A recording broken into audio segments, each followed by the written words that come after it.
ಪ್ರಾರಂಭ ಮಾಡೋಕ್ಕಿಂತ ಮುಂಚೆ ನಮ್ಮ ಓದುಗರ ಕಟ್ಟ ಬಗ್ಗೆ ಒಂದೆರಡು ನಿಮಿಷ ಮಾತಾಡಬೇಕು ಅಂತ. ಸೊ ಮಿನೆಸೋಟಾದಲ್ಲಿ 2 ವರ್ಷದ ಹಿಂದೆ ಕನ್ನಡ ಸಾಹಿತ್ಯ ಆಸಕ್ತಿ ಇರೋವರೆಲ್ಲ ಸೇರಿ ಆರಂಭ ಮಾಡಿದ ಒಂದು ಸಣ್ಣ ಗುಂಪಿದು. ಪ್ರತಿ ತಿಂಗಳು ನಾವು ಭೋಜನ ವಾಚನ ಕಾರ್ಯಕ್ರಮ ಅಂತ ಹಮ್ಮಿಕೊಂಡು ರಸಪ್ರಶ್ನೆ ಕಾರ್ಯಕ್ರಮ, ಪುಸ್ತಕಗಳ ಪರಿಚಯ, ಲೇಖಕರ ಪರಿಚಯ, ಈ ತರ ಕಾರ್ಯಕ್ರಮ ಮಾಡ್ಕೊಂಡ್ ಬರ್ತಾ ಇದ್ವಿ. ಮತ್ತೆ ಮಿನೆಸೋಟಾಗೆ ಬರೋ ಕನ್ನಡ ಸಾಹಿತಿಗಳಿಗೆ ಅವರೊಡನೆ ಮಾತುಕತೆ ನಡೆಸಿ ಮತ್ತೆ ಅವರ ಸನ್ಮಾನ ಕಾರ್ಯಕ್ರಮವನ್ನು ಮಾಡ್ತಾ ಇದ್ವಿ. ಅದಲ್ದಿರ ನಾವು ಮಿನೆಸೋಟಾದಲ್ಲಿ ಬರೋ ಸಾಹಿತಿಗಳಿಗೆ ಅಥವಾ ಮಿನೆಸೋಟಾದಲ್ಲಿ ಲೋಕಲ್ ಆಗಿರೋ ಸಾಹಿತಿಗಳಿಗೆ ಅವರ ಪುಸ್ತಕಗಳನ್ನ ಇಲ್ಲಿ ಬಿಡುಗಡೆ ಮಾಡ್ತಾ ಇದ್ವಿ. ಮತ್ತೆ ಇನ್ನೊಂದು ವಿಶೇಷ ಏನಂದ್ರೆ, ಅಮೆರಿಕದಲ್ಲಿ ಯಾವ್ದಾದ್ರು ಕನ್ನಡ ಸಾಹಿತ್ಯ ವೇದಿಕೆ ಕಾರ್ಯಕ್ರಮಗಳಿದ್ರೆ ಅದಕ್ಕೂ ಸ್ಪಾನ್ಸರ್ ಎಲ್ಲ ಮಾಡ್ತಾ ಇದ್ದೀವಿ. ಇದು ಇಲ್ಲಿವರೆಗೂ ನಾವು ಓದುಗರ ಕಟ್ಟೆ ಕಾರ್ಯಕ್ರಮದಲ್ಲಿ ಮಾಡ್ಕೊಂಡ್ ಬಂದಿರೋ ವಿವಿಧ ಕಾರ್ಯಕ್ರಮಗಳು.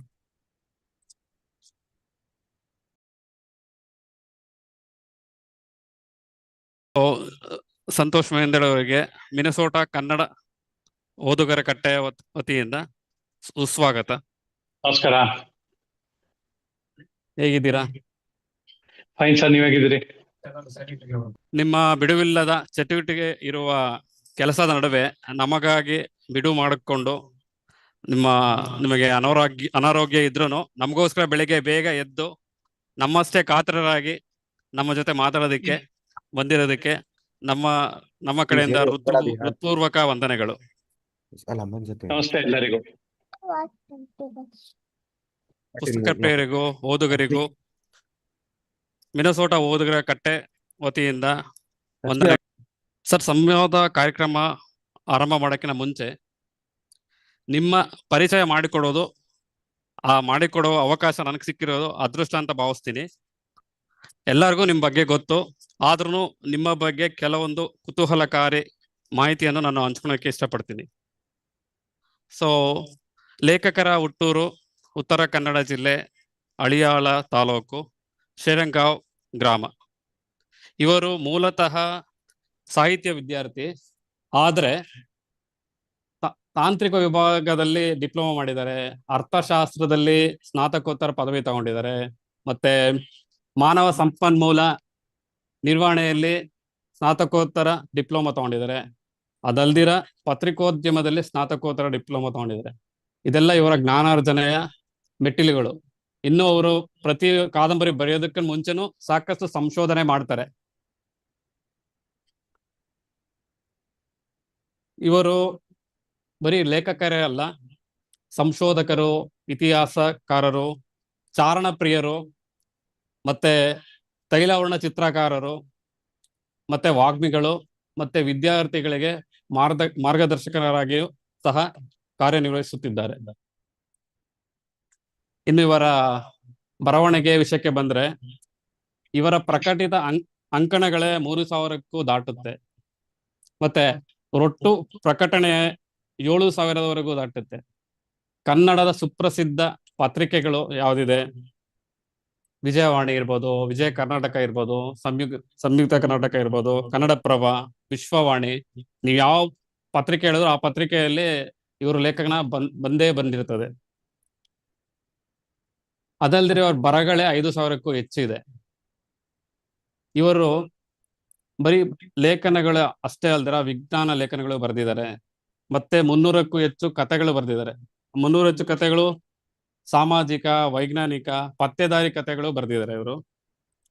ಇವರ 10ಕ್ಕೂ ಹೆಚ್ಚು ಧಾರಾವಾಹಿಗಳು ಕರ್ಮವೀರ, ಸುಧಾ, ಮಯೂರ ಮತ್ತೆ ತರಂಗದಲ್ಲಿ ಪ್ರಕಟವಾಗ್ತಾ ಇದೆ. ಇದಿಷ್ಟು ಇವರ ಕಥಾಯನ. ಅದಲ್ದಿರ ಇವರು ಪ್ರಾಯೋಗಿಕ ಸಾಹಿತ್ಯ ರಾಜ್ಯ ಮಟ್ಟದ ಕಾರ್ಯಾಗಾರದ ನಿರ್ದೇಶಕರಾಗಿ ಸುಮಾರು 14ಕ್ಕೂ ಹೆಚ್ಚು ಕಮ್ಮಟ ಕಾರ್ಯಾಗಾರಗಳನ್ನು ಯಶಸ್ವಿಯಾಗಿ ನಿರ್ವಹಣೆ ಮಾಡಿದ್ದಾರೆ. ಇಷ್ಟಕ್ಕೆ ನಿಲ್ಲಿಲ್ಲ,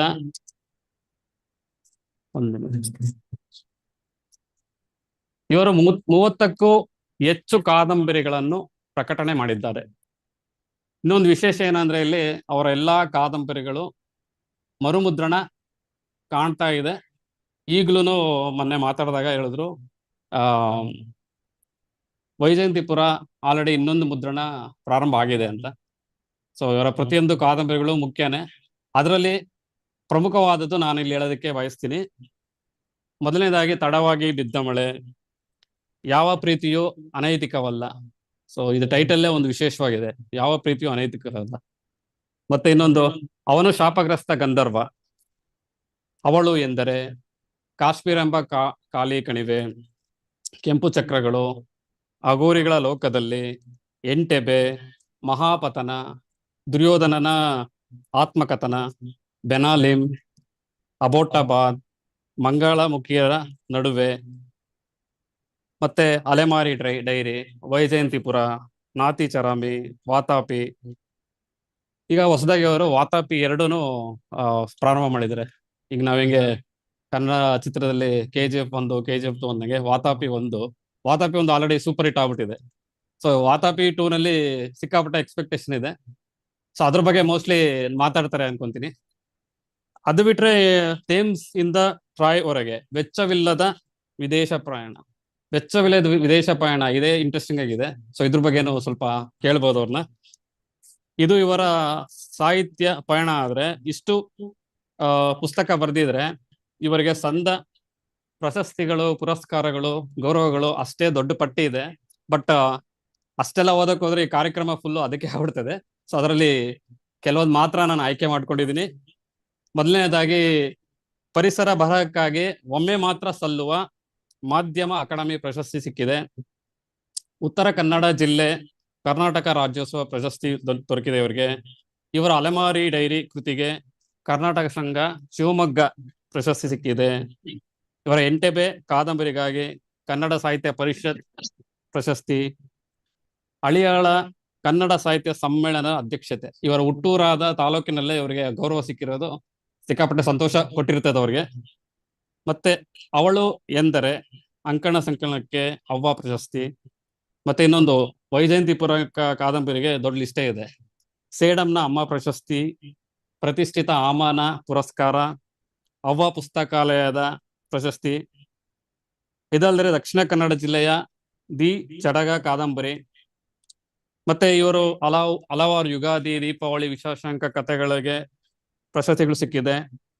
ಮತ್ತೆ ಉತ್ತರ ಕನ್ನಡ ಜಿಲ್ಲೆ ಸಾಹಿತ್ಯ ಸಮ್ಮೇಳನದ ಕಾರ್ಯಾಧ್ಯಕ್ಷರ ಗೌರವ ಸಿಕ್ಕಿದೆ ಅವ್ರಿಗೆ. ಮತ್ತೆ ಮುಖ್ಯವಾಗಿ ಡಾಕ್ಟರ್ ಶಿವರಾಮ ಕಾರಂತ್ ಪ್ರಶಸ್ತಿಗಳು ಇವರಿಗೆ ದೊರಕಿದೆ. ಇದೆಲ್ಲರ ನಡುವೆ ಅವರು ರಾಜ್ಯದ ಪ್ರಮುಖ ವಾರ ಪತ್ರಿಕೆಗಳಿಗೆ ವಿಶೇಷ ಸಂಪಾದಕರಾಗಿ ಸಹ ಸೇವೆ ಸಲ್ಲಿಸುತ್ತಿದ್ದಾರೆ. ಇದು ಕೆಲವು ಇನ್ನಷ್ಟು ಸಾಕಷ್ಟು ಪ್ರಶಸ್ತಿಗಳಿದೆ, ಮತ್ತೆ ಪ್ರಶಸ್ತಿ ಬರುತ್ತೆ ಇವರಿಗೆ. ಸೊ ಇಷ್ಟು ಇವರ ಪರಿಚಯ. ಸರ್, ಮತ್ತೊಮ್ಮೆ ನಿಮಗೆ ಸ್ವಾಗತ. ಸಂವಾದ ಕಾರ್ಯಕ್ರಮ ಪ್ರಾರಂಭ ಮಾಡೋಕ್ಕಿಂತ ಮುಂಚೆ ಮಾತುಕತೆ ಆದ್ಮೇಲೆ ಲಾಸ್ಟ್ ಒಂದು 10ರಿಂದ 20 ನಿಮಿಷ ನಮ್ಮ ಪ್ರೇಕ್ಷಕರಿಗೆ ಅವರ ಕ್ವಶನ್ಸ್ ಏನಾದ್ರು ಇದ್ರೆ ನಿಮ್ಮ ಹತ್ರ ಕೇಳ್ತಾರೆ. ಸೊ ನೀವು ಸಿದ್ಧವಾಗಿದ್ರೆ ಆರಂಭ ಮಾಡ್ಬೋದಲ್ಲ? ಶುರು ಮಾಡ್ಬಿಡಿ sir. Okay, thank you. Audible ಇದೆ ಅನ್ಕೊಳ್ತೀನಿ, ಕೇಳಿಸತ್ತೆ ಅನ್ಕೊಳ್ತೀನಿ. ಕೇಳಿಸ್ತಾ ಇದೆ ಸರ್. ಓಕೆ ಸರಿ ಸರ್, ಒಂದು ಇಷ್ಟ ಆಗಿದ್ದು ನಿಮ್ದೆ, ಪ್ರತಿ ಪುಸ್ತಕ ಬರೆದ್ರು ನಿಮ್ದೊಂದು ಟ್ಯಾಗ್ಲೈನ್ ಇರುತ್ತೆ. ಮೊದಲು ಟ್ಯಾಗ್ಲೈನ್ ಅಂದ್ರೆ ಓದು ವ್ಯಸನವಾಗಲಿ, ಅಥವಾ ಓದುವುದು ಪ್ಲೆಜರ್, ಬರೆಯುವುದು ಪ್ರೆಷರ್. ನಮ್ಗಂತೂ ಓದುವುದು ಪ್ಲೆಜರ್, ಯಾಕಂದ್ರೆ ನಿಮ್ಮ ಕಾದಂಬರಿಗಳು ಅಷ್ಟು ಚೆನ್ನಾಗಿ ಬರೀತೀರಾ, ನಾವು ಓದ್ತಾ ಇದ್ರೆ ತುಂಬಾ ಖುಷಿ ಕೊಡುತ್ತೆ. ಬಟ್ ನೀವು ಬರೆಯೋದು ಪ್ರೆಷರ್ ಅಂದ್ರೆ ಯಾವ ತರ ಅಂತ ಸ್ವಲ್ಪ ಅರ್ಥ ಆಗ್ಲಿಲ್ಲ. ನೀವು ಪ್ರೆಷರ್ ಅಲ್ಲಿ ಬರೀತೀರಾ ಅಥವಾ ಪ್ರೆಷರ್ ತಗೊಂಡ್ ಬರೀತೀರಾ, ಅಥವಾ ಪ್ರೆಷರ್ನ ಯಾವ ರೀತಿ ನೀವು ಹ್ಯಾಂಡಲ್ ಮಾಡ್ತೀರಾ?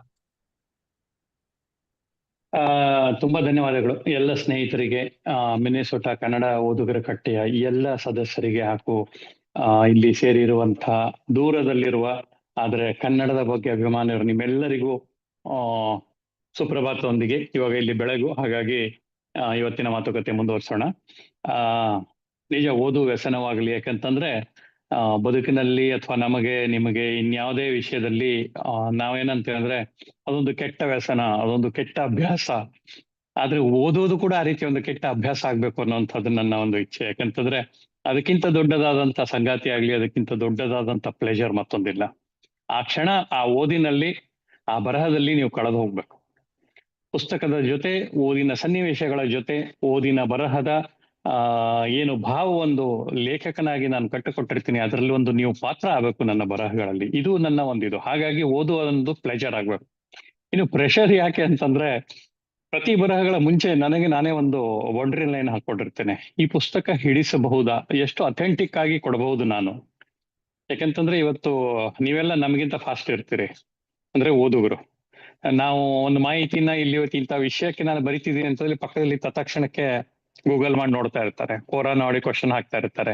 ಇನ್ನೊಂದು ಬ್ರಿಟಾನಿಕಾ ಇಂಡಿಗಾದಲ್ಲೋ ಇನ್ಯಾವ್ದ್ರಲ್ಲೋ ಅದ್ರ ಬಗ್ಗೆ ಒಂದು ಮಾಹಿತಿ ತೆಗಿತಾ ಇರ್ತಾರೆ. ಅದು ಕ್ಷಣಕ್ಕೂ ಅಪ್ಡೇಟ್ ಆಗ್ತಿರುತ್ತೆ. ನಾವೇನು ಅಂದ್ರೆ ಮಾಹಿತಿಗೋಸ್ಕರ ಮಾತ್ರ ಬರೆಯೋ ಒಂದು ಹಂತದವರೆಗೆ ಅಪ್ಡೇಟ್ ಆಗಿರ್ತೀವಿ. ಅದ್ರ ನಂತರದ ಅಪ್ಡೇಟ್ ಬರಲಿಲ್ಲ ಅಂದ್ಕೊಳ್ಳಿ, ಸರ್ ನೀವು ಇದನ್ನ ಬರ್ದಿಲ್ವಲ್ಲ ಅಂತಾರೆ. ಇಂಥ ಒಂಥರ ಪ್ರೆಷರ್ ಕುಕ್ಕರ್ ಸಿಟಿ ಮೇಲೆ ಇದ್ದಂಗೆ. ಎಷ್ಟೊತ್ತಿಗೆ ಇದು ಓದುಗರು ಸಿಟಿ ಹೊಡಿಬಹುದು. ಆದ್ರೆ ನನ್ನ ಒಂದು ಲಕ್ ಏನಂದ್ರೆ, ಇಲ್ಲಿವರೆಗೆ ತೆಗೆದುಕೊಂಡಿರುವ ವಿಷಯಗಳಲ್ಲಿ ಯಾವ ಓದುಗರು ಸಿಟಿ ಹೊಡಿಸಿಲ್ಲ. ಆ ಬಗ್ಗೆ ಸಾಕಷ್ಟು ಖುಷಿ ಇದೆ. ಹಾಗಾಗಿ ಆ ಒಂದು ಪ್ರೆಷರ್ ನಾನು ಎಂಜಾಯ್ ಮಾಡ್ತೀನಿ ಸಾಮಾನ್ಯ ಬರೆಯುವಾಗ. ಯಾಕಂದ್ರೆ ಒಂದು ಪುಸ್ತಕ ನೀವು ತಗೊಂಡ್ರೆ, ಮ್ಯಾಂದಳೆ ಅವರ ಪುಸ್ತಕ ಓದಿದ್ರೆ, ಅದರ ಮಾಹಿತಿಗೆ ಸಂಬಂಧಪಟ್ಟಂತೆ ಬೇರೆ ಬರಹಗಳನ್ನ, ಬೇರೆ ಲೇಖನಗಳನ್ನ ರೆಫರ್ ಮಾಡುವಂತ ಅಗತ್ಯ ಇರಬಾರ್ದು. ಅದು ಮಾಹಿತಿಯುಕ್ತವಾಗಿರ್ಬೇಕು. ನಿಮ್ಮ ಮನರಂಜನೆಗೆ, ಓದಿಗೆ, ಆಸಕ್ತಿಗೆ ತೆಗೆದುಕೊಂಡು ಹೋಗೋ ಹಾಗೆ ಇರಬೇಕು. ಎರಡರ ಮಧ್ಯೆ ತಗೊಂಡು ಹೋಗೋದಿದೆಯಲ್ಲ, ಸ್ವಲ್ಪ ಒಂಥರ ಈ ಫೀಲ್ಡ್ ಅಲ್ಲಿ ಬ್ಯಾಟಿಂಗ್ ಮಾಡ್ದಂಗೆ ನನ್ಗೆ. ಪ್ರತಿಯೊಂದು ಇದನ್ನ ಓವರ್ನ ಲೆಕ್ಕ ಹಾಕಿ ಹೊಡಿಬೇಕನ್ನೋ ಅಂತ ಒಂದು ಲೆಕ್ಕಾಚಾರದಲ್ಲಿ ಮಾಡ್ತೀನಿ. ಸೊ ಇಲ್ಲಿವರೆಗೂ ಅದು ಒಂದು ಅಭ್ಯಾಸ.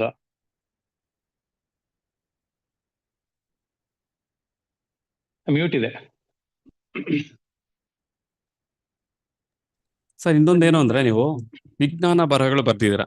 ವಿಜ್ಞಾನ ಬರಹಗಳು ಬರೆದ್ರೆ ಅದ್ರಲ್ಲಿ ನಾವು ನೈಜತೆಯ ಜೊತೆಗೆ ನೀವು ಓದುಗರಿಗೆ ಇಂಟ್ರೆಸ್ಟ್ ಆಗೋ ರೀತಿಯಲ್ಲಿ ಏನಾದ್ರೂ ಸೃಜನಶೀಲತೆಯಿಂದ ಏನಾದ್ರೂ ಸೇರಿಸ್ಬೇಕು. ಆ ಸೃಜನಶೀಲತೆ ಎಷ್ಟು ಮುಖ್ಯ? ಕೆಲವು ಟೈಮ್ ಸೃಜನಶೀಲತೆ ಹೋಗಿ ಕಾಲ್ಪನಿಕತೆ ಹೆಚ್ಚಾಗ್ಬಿಡ್ತದೆ. ಸೊ ಒಬ್ಬ ಬರಹಗಾರನಿಗೆ ಎಷ್ಟು ಮುಖ್ಯ ಸರ್ ಸೃಜನಶೀಲತೆ ಮತ್ತು ಕಾಲ್ಪನಿಕತೆ? ಸರ್, ವಿಜ್ಞಾನ ಬರಹಗಳಲ್ಲಿ ಮುಖ್ಯವಾಗಿ ನಾನು ವಿಜ್ಞಾನ ಬರಹಗಾರ. ಇತ್ತೀಚಿನ ವರ್ಷಗಳಲ್ಲಿ ಬೇರೆ ಅಂಕಣ ಸಂಕಲನಗಳಿರ್ಬೋದು ಅಥವಾ ಟ್ರಾವೆಲಾಗ್ಸ್ ಇರ್ಬೋದು, ಕಾದಂಬರಿಗಳನ್ನ ಮಾಡ್ತಾ ಇದ್ದೇನೆ. ನನ್ನ ಆರಂಭದ ದಿನಗಳಲ್ಲಿ ಸತತವಾಗಿ ಸೈನ್ಸ್ ಕಾಲಮ್ ಮತ್ತೆ ಸೈನ್ಸ್ ಫಿಕ್ಷನ್ ರೈಟಿಂಗ್ಸ್ ಮಾಡ್ತಾ ಇದ್ದೆ ನಾನು. ಸತತವಾಗಿ 10 ವರ್ಷಗಳ ಕಾಲ ISFSS ಅನ್ನುವಂಥ ಒಂದು ಭಾರತದ ಒಂದು ಸಂಸ್ಥೆಗೆ ಕರ್ನಾಟಕದ ಕಾರ್ಯದರ್ಶಿಯಾಗಿ ಕೂಡ ಕೆಲಸ ಮಾಡಿದ್ದೇನೆ. Indian association for science fiction studies ಅಂತ. ಹಾಗೆ ಸೈನ್ಸ್ ಫಿಕ್ಷನ್ ಬರಿತಾ ಇದ್ದವನು. ಇಲ್ಲಿ ಮುಖ್ಯವಾಗಿ ಕಲ್ಪನೆ ಅಂತ ಅನ್ನೋದು ಬಹಳ ಲಿಮಿಟೇಷನ್ ಇರುತ್ತೆ. ನಮ್ಮಲ್ಲಿ ಬಹಳ ಒಂದು ಯಾವ ರೀತಿ ಅಭಿಪ್ರಾಯ ಇದೆ, ಯಾವ ರೀತಿಯ ಒಂದು ಏನಂತ ಹೇಳ್ತೀವಿ ಅದಕ್ಕೆ ವಿನ್ಯಾಸವನ್ನ ತೆಗೆದುಕೊಂಡಿದಾರಂದ್ರೆ, ನಮಗೆ ಗೊತ್ತಿರುವಂತ ಯಾವುದೇ ವಿಜ್ಞಾನದ ಒಂದಷ್ಟು ವಿಷಯನ ಆ ಬರಹದಲ್ಲಿ ತಂದುಬಿಟ್ರೆ ಅದು ವಿಜ್ಞಾನ ಲೇಖನ ಆಗ್ಬಿಡತ್ತೆ ಅಂತ ಅನ್ನೋದು ಸಾಮಾನ್ಯವಾಗಿ ಕನ್ನಡ ವಿಜ್ಞಾನ ಬರಹಗಾರರಲ್ಲಿರುವಂತ ಇದು. ಆದ್ರೆ ಹಾಗಲ್ಲ ಅದು. ನೀವು ವಿಜ್ಞಾನ ವಿಷಯವನ್ನ ಕಟ್ಟಿಕೊಡುವಂತ ಲೇಖನವೇ ಬೇರೆ, ಸಾಹಿತ್ಯಿಕವಾಗಿ ವಿಜ್ಞಾನವನ್ನು ಬಳಸ್ಕೊಳ್ಳೋದೇ ಬೇರೆ. ಇವೆರಡಕ್ಕೂ ಹೊರತಾದದ್ದು ಫ್ಯಾಂಟಸಿ. ಸೈನ್ಸ್ ಫಿಕ್ಷನ್ನಿಗೂ ಫ್ಯಾಂಟಸಿಗೂ ತುಂಬಾ ಕ್ಲಿಯರ್ ಆಗಿರುವಂತ ವ್ಯತ್ಯಾಸ ಇದೆ. ನಾನು ಪ್ರತಿ ಸಲ ಎಲ್ಲ ಕಡೆನೂ ಹೇಳ್ತೇನೆ ಇದನ್ನ. ಸೈನ್ಸ್ ಫಿಕ್ಷನ್ ಅಂತದ್ದು ಅನ್ನೋದು ಪ್ರೂವ್ಡ್ ಸೈನ್ಸ್ ಮೇಲೆ ಮುಂದುವರಿಬೇಕಾದಂತ ನಮ್ಮ ಒಂದು ತಾರ್ಕಿಕವಾದಂತಹ ಒಂದು ವಿಷಯವನ್ನ ತಾರ್ಕಿಕ ಅಂತ್ಯಕ್ಕೆ ತೆಗೆದುಕೊಂಡು ಹೋಗುವಂಥದ್ದು ಸೈನ್ಸ್ ಫಿಕ್ಷನ್. ಆದ್ರೆ ಫಿಕ್ಷನ್ ಹಾಗಲ್ಲ. ದೇವಭೂತದ ಕಥೆ ಇದ್ದಂಗೆ. ಈ ಕನ್ನಡದಲ್ಲಿ ಒಂದಷ್ಟು ಲೇಖಕರಿದ್ದಾರೆ, ಏನೂ ಬರೀದೇ ಇದ್ದಾಗ ದೇವಭೂತದ ಕಥೆ ಬರಹಗಳನ್ನ, ಅದು ಒಂದು ಜಾನರೇ ಇಲ್ಲ ಅಂತಲ್ಲ. ಆದ್ರೆ ಆ ಒಂದು ಜಾನರ್ ಇದೆ ಅಥವಾ ಒಂದು ವಿಷಯ ಇದೆ ಅಂದ ತಕ್ಷಣ ನಾವು ಅದನ್ನ ನಮಗೆ ತಿಳಿದ ಹಾಗೇನೆ ಅದನ್ನ ಓದುಗನಿಗೆ ಒಗಾಯಿಸಿ ಬಿಡೋದಲ್ಲ. ಒಂದ್ಸಲ ಓದಿದ ತಕ್ಷಣ ಅವರ ಕಲೆಕ್ಷನ್ ಇರ್ಬೇಕು, ಈ ಬುಕ್ ನಮ್ಮ ಕಲೆಕ್ಷನ್. ಯಾಕಂದ್ರೆ ನಾವು 10 ಪುಸ್ತಕ ತಗೊಂಡ್ರೆ ಒಂದು ಪುಸ್ತಕ ಮನೇಲಿ ಇಟ್ಕೊಳ್ತೇವೆ, ಉಳಿದಿದ್ದು 7 ಕೊಟ್ಟು ಬಿಡ್ತೇವೆ, ಇಲ್ಲಾಂದ್ರೆ ರದ್ದಿಗೆ ಹಾಕ್ಬಿಡ್ತೇವೆ. ಯಾಕಂದ್ರೆ ಅದು ರೀಡೇಬಲ್ ಅಂತ ಅನ್ಸ್ಕೊಳ್ಳೋದಿಲ್ಲ. ನನ್ನ ಉದ್ದೇಶ ಅದಲ್ಲ. 10ರಲ್ಲಿ 1 ನೀವು ಇಟ್ಕೊಳ್ತಿರಲ್ಲ, ಅದು ನನ್ನ ಪುಸ್ತಕ ಆಗಿರ್ಬೇಕು. ಸೊ ಹಾಗಾಗಿ ಒಂದು ಅಥೆಂಟಿಕ್ ಅನ್ನುವಂಥದ್ದು ಇರುತ್ತೆ. ಸೊ ವಿಜ್ಞಾನ ಬರಹಗಳಲ್ಲಿ ಸಾಮಾನ್ಯವಾಗಿ ಅಥೆಂಟಿಸಿಟಿ ಇಲ್ಲದೆ ಹೋದ್ರೆ ನಿಮ್ಗೆ ರುಚಿಸೋಲ್ಲ. ಜೊತೆಗೇನಂದ್ರೆ, ವಿಜ್ಞಾನ ಅನ್ನೋದನ್ನ ಸಹಜವಾಗಿ ಸರಳ ನಿರೂಪಣೆಯಿಂದ ಕಟ್ಕೊಡುವಾಗ ನಿಮ್ಗೆ ಅನ್ಸುತ್ತೆ, ಓ ಇದು ಹೀಗಿದೆ ಅಂತ. ಇತ್ತೀಚಿನವರೆಗೂ ನಾನು ಸೈನ್ಸ್ ಕಾಲಂಗಳನ್ನೇ ಬರೀತಾ ಇದ್ದೆ. ಸುಮಾರು 7 ಸೈನ್ಸ್ ಕಾಲಂಗಳನ್ನ ಬರೆದಿದ್ದೀನಿ ಇಲ್ಲಿವರೆಗೆ. ಏನಿಲ್ಲ ಅಂದ್ರೆ ಒಂದು 1000ಕ್ಕೂ ಹೆಚ್ಚು ಲೇಖನಗಳಾಗಿರ್ಬೋದು ಅದರಲ್ಲಿ. ಇದು ಆರಂಭದ ಜರ್ನಿಯಲ್ಲೇ ಮಾಡ್ತಾ ಬಂದೆ, ನಂತರ ಸ್ವಲ್ಪ ಕಡಿಮೆ ಆಗ್ತಾ ಬಂತು ವಿಜ್ಞಾನ.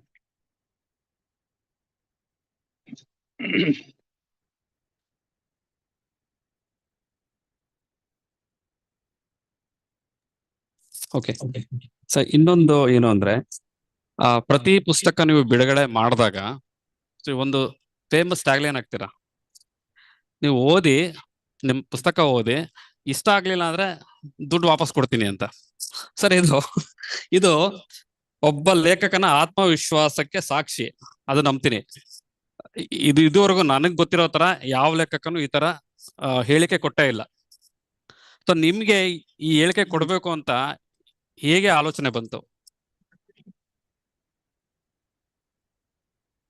ಸರ್, ಇದರಲ್ಲಿ ಎರಡು ವಿಷಯಗಳಿದೆ.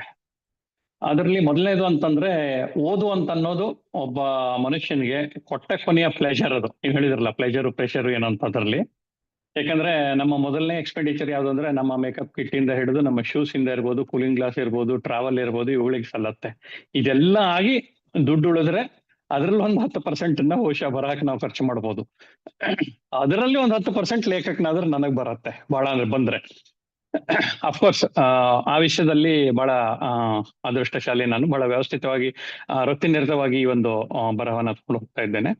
ಆ ಸಂದರ್ಭದಲ್ಲಿ ಅನ್ಕೊಂಡಿದ್ದು, ನಾವು ಎವ್ರಿಥಿಂಗ್ ಇಸ್ ಪ್ರೊಫೆಷನಲೈಸ್. ನಾವು ಸಾಹಿತ್ಯ ಯಾಕೆ ಆ ರೀತಿ ಕಡೆಗಣಿಸಲ್ಪಟ್ಟಿದೆ? ಸಾಹಿತ್ಯದ ಸಂಬಂಧಪಟ್ಟಂತೆ ಇವತ್ತು ಪ್ರಿಂಟರ್ ಇರ್ಬೋದು, ಮುಖಪುಟ ಕಲೆಗಾರರಿರ್ಬೋದು, ವಿನ್ಯಾಸಗಾರರಿರ್ಬೋದು, ಮುದ್ರಕರಿರ್ಬೋದು, ಇವರೆಲ್ಲರಿಗೂ ಸಮಯಕ್ಕೆ ಸರಿಯಾಗಿ ನಿಮ್ಮ ಇದು ಸಲ್ಲತ್ತೆ, ಸಂಭಾವನೆ ಅಥವಾ ಗೌರವ ಸಂಭಾವನೆ ಏನಿದೆ. ಲೇಖಕರಿಗೆ ಮಾತ್ರ ಸಲ್ತಾ ಇರಲಿಲ್ಲ. ಇದಕ್ಕೆ ಸಾಕಷ್ಟು ಬಹಳ ದೊಡ್ಡ ಹಿನ್ನೆಲೆಗಳಿದೆ. ಯಾಕಂತಂದ್ರೆ, ಎಲ್ಲಿವರೆಗೆ ನೀವು ಸಂಭಾವನೆ ಕೊಡೋದಿಲ್ಲ ಅಲ್ಲಿವರೆಗೆ ಯಾವ ಪತ್ರಿಕೆಗಳಿಗೂ ಬರೆಯೋದಿಲ್ಲ ನಾನು ಅಂತ ಹಿಂದೆ ಸರದ ಕಾಲಾವಧಿ ಸುಮಾರು 15 ವರ್ಷಗಳ ಹಿಂದೆನೆ ನಾನು ಹಾಕೊಂಡಂತ ಒಂದಿದು, ಫ್ರೀ ಆಗಿ ನಾನು ಬರ್ಕೊಡೋದಿಲ್ಲ. ನಥಿಂಗ್ ಇಸ್ ಫ್ರೀ, ಫ್ರಾಂಕ್ಲಿ ಹೇಳ್ಬೇಕು ಅಂದ್ರೆ ಯಾವ್ದು ಫ್ರೀ ಇಲ್ಲ ಇವತ್ತಿನ ತಾರೀಕಲ್ಲಿ. ಹಾಗಾಗಿ ಇಷ್ಟೆಲ್ಲ ಇರುವಾಗ ಓದುಗರಾದ ನೀವು 450 ರೂಪಾಯಿ 500 ರೂಪಾಯಿ ಕೊಟ್ಟು ನಂದೊಂದು ಪುಸ್ತಕ ತಗೊಳ್ತೀರಿ ಅಂತಂದ್ರೆ ನಮಗೂ ಒಂದು ಕಮಿಟ್ಮೆಂಟ್ ಇರ್ಬೇಕಲ್ವಾ? ಪುಸ್ತಕದಲ್ಲಿ ಏನಿದೆ? ಮೆಹಂದಳ್ಳಿ ಅವರು 350 ಪೇಜಿನ ಪುಸ್ತಕನ 500 ರೂಪಾಯಿಗೆ ಮಾರ್ತಿದ್ದಾರೆ, 450 ರೂಪಾಯಿ ಕೊಡ್ತಾ ಇದ್ದಾರೆ. ವೆದರ್ ಇಟ್ ಇಸ್ ವರ್ತ್ ಅಂತ. ನೀವು ಶೂಸ್ ಆದ್ರೆ 2 ನಿಮಿಷಲ್ಲಿ ಗ್ಲಾನ್ಸ್ ಅಲ್ಲಿ ಹಿಂಗ್ ನೋಡ್ಬಿಡ್ತೀವಿ. ಕೂಲಿಂಗ್ ಗ್ಲಾಸ್ ಆದ್ರೆ ಹಿಂಗ್ ಎತ್ತಿ ನೋಡ್ತೀವಿ, ಚೆನ್ನಾಗಿದೆ ತಗೊಂಡ್ಬಿಡೋಣ.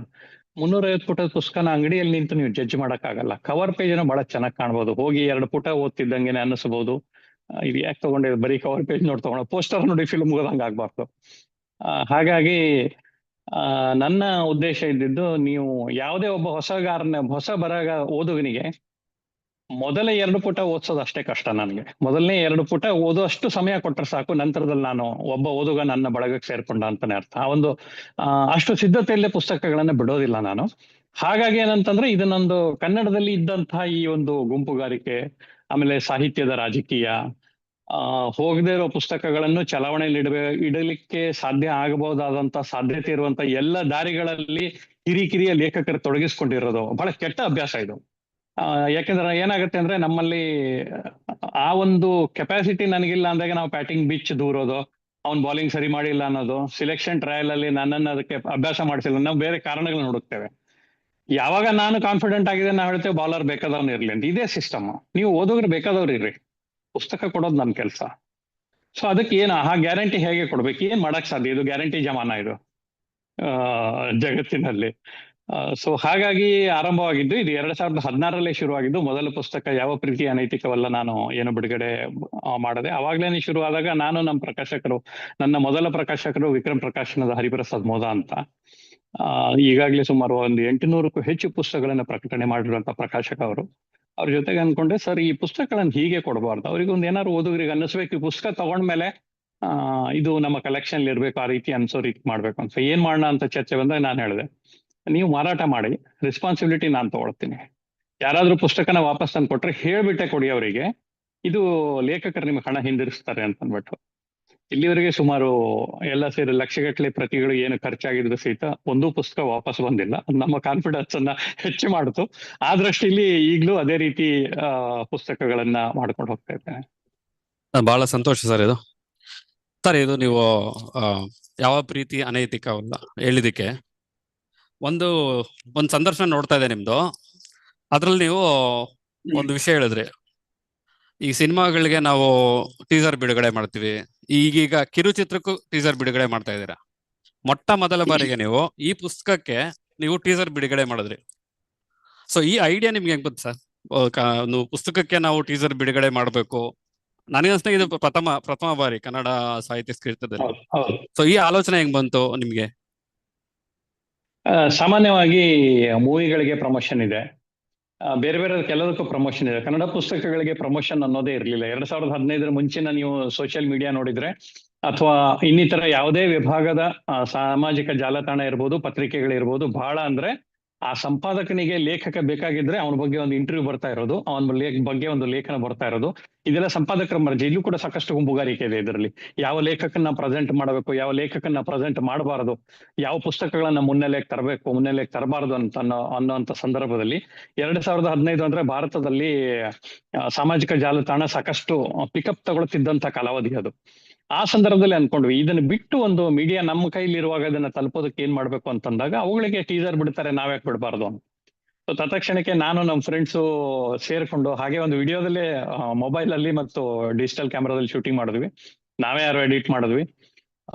ನನ್ನ ಮಗಳು, ನನ್ನ ಸ್ನೇಹಿತಿಯರು, ಒಂದಷ್ಟು ಜನ ನನ್ನ ಆಪ್ತರು ಎಲ್ಲರೂ ಒಂದಷ್ಟು ಪೋಸ್ಗಳನ್ನ ಕೊಟ್ಟರು. ಸುಮ್ಮನೆ ಒಂದು ಕಾನ್ಸೆಪ್ಟ್ ರೆಡಿ ಮಾಡಿದ್ವಿ. ಬರ್ತಾ ಬರ್ತಾ ಟ್ಯೂನ್ ಮಾಡಿ ಅದು ತುಂಬಾ ಚೆನ್ನಾಗಿರುವಂತ ಒಂದು ಬಂತು. 2016 ಮೊದಲು ಬಿಡುಗಡೆ ಮಾಡಿದ್ವಿ. ಅವಾಗಿನ ಸಮಯದಲ್ಲೇ ಮೊದಲನೇ ದಿವಸ 5,000 ಹಿಟ್ಸ್ ಕಂಡಂತ ಒಂದು ಟೀಸರ್ ಅದು. ಹೀಗೆ ಶುರುವಾಗಿದ್ದು ಈಗ ಎರಡನೇ ಬಾರಿ ವಿಕ್ರಮಾದಿತ್ಯನಿಗೂ ಕೂಡ ಒಂದು AI ಬಂದಿದೆ. ಸೊ AI ನ ಮೊದಲ ಟೀಸರ್ ನಾವೇ ಮಾಡಿದ್ದು. ಅದು ಕೂಡ ಬಹುಶಃ ಇಂದು ವಾರದಲ್ಲಿ ಬಿಡುಗಡೆ ಆಗ್ತಾ ಇದೆ. ವಿಕ್ರಮಾದಿತ್ಯ 1 ಕನ್ನಡದ ಮೊದಲ ಪುಸ್ತಕ, ಅದರದ್ದು ಕೂಡ ಟೀಸರ್ ಬರ್ತಾ ಇದೆ ಸರ್. ವಿಕ್ರಮಾದಿತ್ಯ ಹೇಳಿದ್ರೆ ವಾತಾಪಿ 2 ಸೂಪರ್ ಹಿಟ್ ಆಗಿದೆ. ವಾತಾಪಿ 1 ಈಗ ಸೂಪರ್ ಹಿಟ್ ಮೂವಿ ವೇಟಿಂಗ್ ಅಲ್ಲಿ ಇದೆ. ಸೊ ಇದ್ರ ಬಗ್ಗೆ ನೀವು ಏನಾದ್ರು ವಿಷಯ ಹಂಚ್ಕೊಬೋದಾ? ಏನೇನ್ ಓದುಗನಿಗೆ ಏನೇನು ವಿಷಯ ಅವನ್ ತಿಳ್ಕೊಬಹುದು ನಿಮ್ಮ ಪುಸ್ತಕದಿಂದ, ವಿಕ್ರಮಾದಿತ್ಯ ಪುಸ್ತಕದಿಂದ? ವಿಕ್ರಮಾದಿತ್ಯ ಕೂಡ ಒಂದು ಐತಿಹಾಸಿಕ ಕಾದಂಬರಿ. ಒನ್ಸ್ ಅಗೇನ್, ಈವರೆಗೆ ಕನ್ನಡದಲ್ಲಿ ಈ ವಿಷಯಕ್ಕೆ ಟಚ್ ಮಾಡಿಲ್ಲ ಯಾರು ಕೂಡ. ನಾನು ಮೊದಲನೇ ಪುಸ್ತಕ ವೈಜಯಂತಿಪುರ ಬರೆದಾಗ ಒಂದು ಸಣ್ಣ ಚರ್ಚೆಗಳಲ್ಲಾಗಿತ್ತು. ದೇವುಡು ಅವರು ಮಯೂರ ಬರೆದಿದಾರಲ್ಲ ಅಂತ ಅನ್ಬಿಟ್ಟು ನಾನು ಎಲ್ಲ ವೇದಿಕೆಗಳಲ್ಲಿ ಪ್ರಸ್ತಾಪ ಮಾಡ್ತಾ ಬಂದಿದ್ದೇನೆ. ಮಯೂರ ಬರೆದಿರುವಂತ ದೇವುಡು ಹೌದು, ಆದ್ರೂ ದೇವುಡು ಅವರು ಬರೆದಿರುವಂತ ಮಯೂರನ ಕಥಾನಕ ಅಲ್ಲ ಅದು. ನಿಮಗೆ ಒಂದು ಗೊತ್ತಿರ್ಲಿ, ಐತಿಹಾಸಿಕ ಕಾದಂಬರಿಗಳನ್ನ ಬರೆಯುವಾಗ ಇರಬೇಕಾದಂತ ಒಂದು ಮಾನದಂಡ ಏನಿದೆ ಅದನ್ನ ಬಿಟ್ಟು ನಾವು ಆಚೆಗೆ ಹೋದಾಗ ಏನಾಗುತ್ತೋ ಅದೇ ಆಗಿರೋದು ಮಯೂರ ಪುಸ್ತಕದಲ್ಲಿ. ಅದನ್ನ ಅವರೇ ಹೇಳ್ಕೊಂಡಿದ್ದಾರೆ. ಅವರ ಆರಂಭದ ಪುಟದಲ್ಲಿ ಅವರೊಂದು ಲೈನ್ ಬರ್ಕೊಂಡಿದ್ದಾರೆ ದೇವುಡು ಅವರು. ಕಾದಂಬರಿಕಾರರು ಅದ್ರ ಬಗ್ಗೆ 2 ಮಾತಿಲ್ಲ, ಅದು ಸಿನಿಮಾಗಳಾಗಿದೆ, ಸಾಕಷ್ಟು ಹೆಸರು ಮಾಡಿದೆ. ಆದ್ರೆ ಅವರೊಂದು ಸೆಂಟೆನ್ಸ್ ಬರೀತಾರೆ, ಈ ಪುಸ್ತಕದಲ್ಲಿ ಇರುವ ವಿಷಯ ಅಂದ್ರೆ ಮಯೂರ ಪುಸ್ತಕದಲ್ಲಿ ಇರುವಂತ ವಿಷಯ ದಿಟಕ್ಕಿಂತ ಸೆಟೆ ಹೆಚ್ಚು ಅಂತ ಸ್ವತಃ ಬರ್ಕೊಂಡಿದ್ದಾರೆ. ತಾವು ಪುಸ್ತಕ ಸಿಕ್ಕಾಗ ತಮ್ಮ ಕಲೆಕ್ಷನ್ ಇದ್ರು ನೋಡ್ಬೋದು. ಅಂದ್ರೆ ಸತ್ಯಕ್ಕಿಂತ ಸುಳ್ಳೇ ಹೆಚ್ಚಿದೆ ಇದರಲ್ಲಿ ಅಂತ.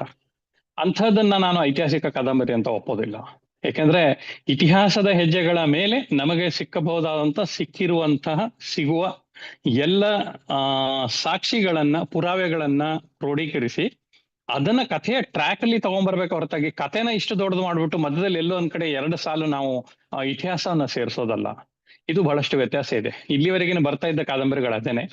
ವೈಜಯಂತಿಪುರ ಕಾದಂಬರಿ ಮೊದಲನೇ ಸಲ ಮಾಡಿದಾಗ ಹಾಗೆ ಅನ್ನಿಸ್ತು. ಯಾಕಂದ್ರೆ ವೈಜಯಂತಿಪುರ ಕಾದಂಬರಿ ಮಯೂರ ವರ್ಮನ ಬಗ್ಗೆ ಇರುವಂತ ಮೊಟ್ಟ ಮೊದಲ ಕಾದಂಬರಿ ಇದು ಕನ್ನಡದಲ್ಲಿ. ಮಯೂರನ್ನ ನಾನು ಆ ವಿಷಯದಲ್ಲಿ ಪರಿಗಣಿಸೋದಿಲ್ಲ ಪುಸ್ತಕವನ್ನ. ಯಾಕೆ ಅಂತಂದ್ರೆ ಸುಮಾರು 317ಕ್ಕೂ ಹೆಚ್ಚು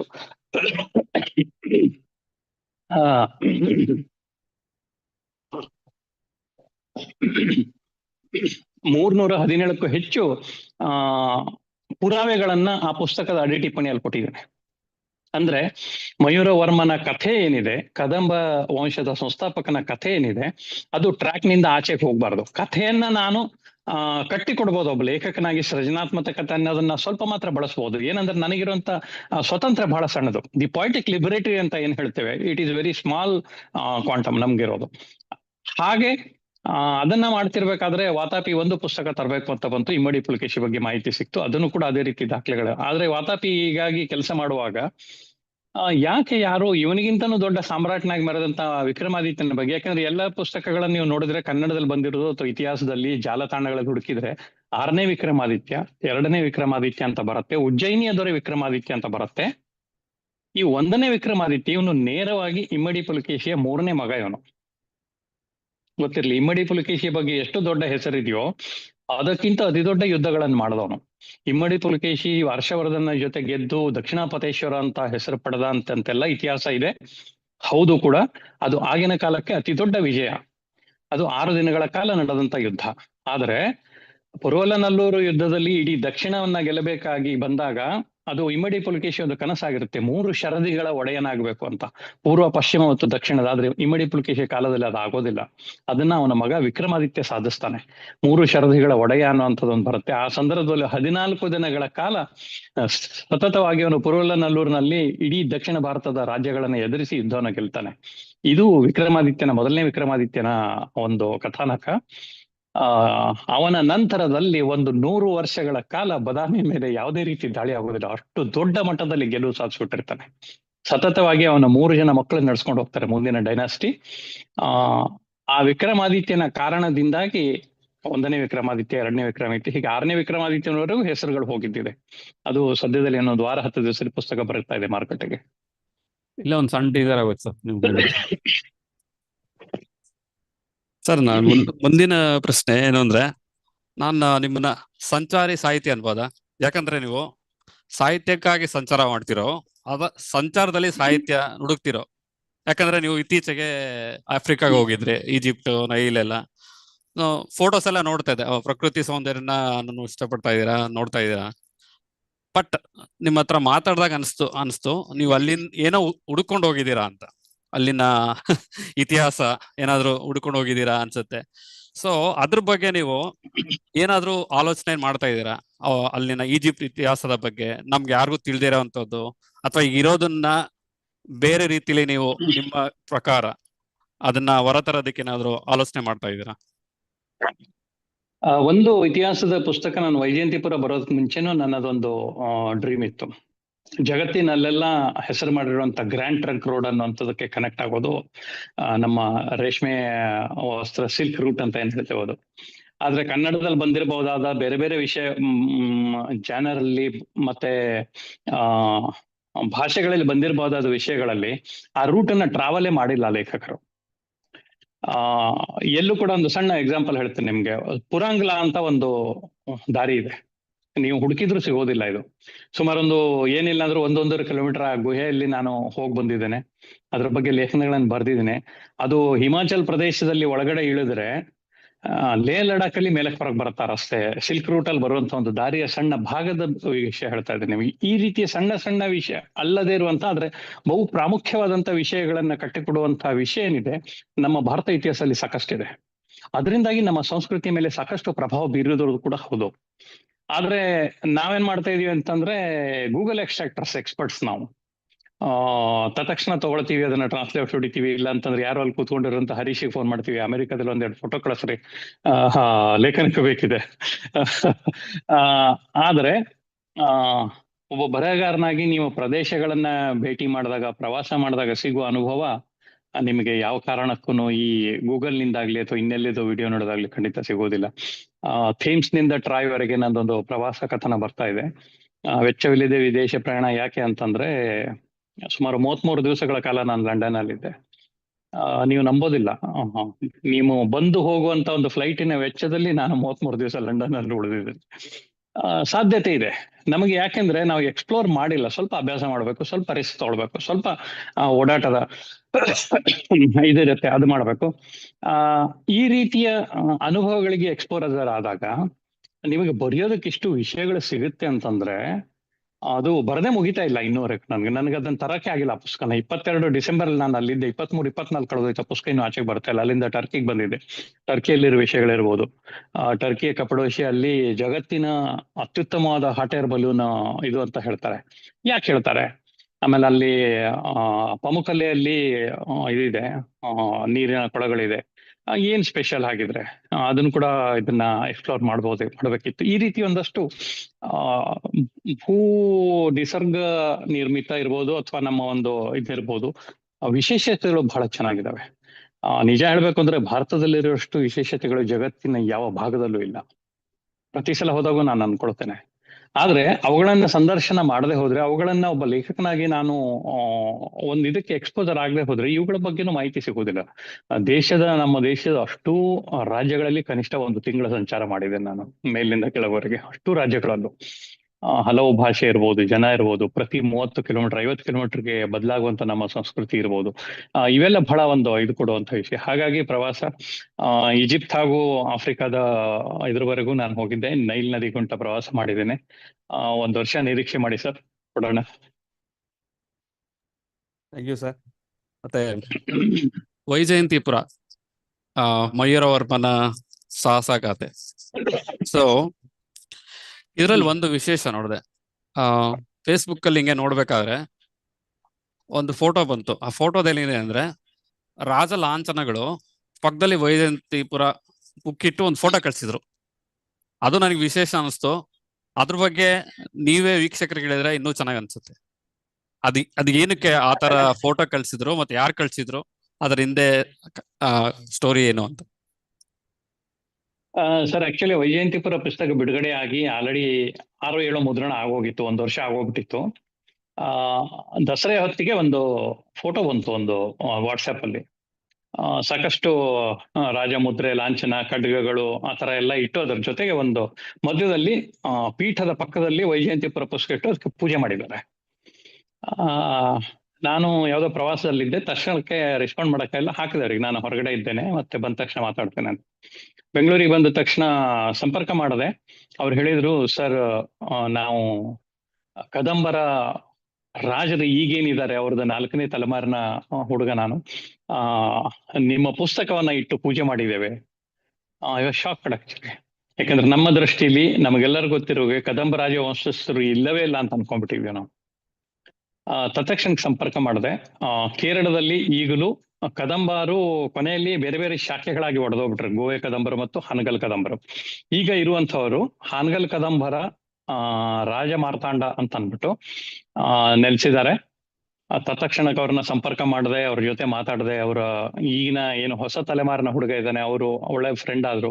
ಸರ್, ನಮ್ಮ ಇತಿಹಾಸವನ್ನ ಹೀಗೆ ನಾವು ನಿರೀಕ್ಷೆ ಮಾಡಿರ್ಲಿಲ್ಲ, ನಮ್ಮ ಇತಿಹಾಸವನ್ನ ನೀವು ಉಳಿಸ್ತೀರಿ, ಯಾರಾದ್ರೂ ಒಬ್ಬರು ಬರೀತಾರೆ ಅನ್ನೋದು ನಮ್ಮ ಕಲ್ಪನೆ ನಮ್ಮ ಮೀರಿದಾಗಿತ್ತು, ಹೊರಟೋಗ್ಬಿಟ್ಟಿತ್ತು.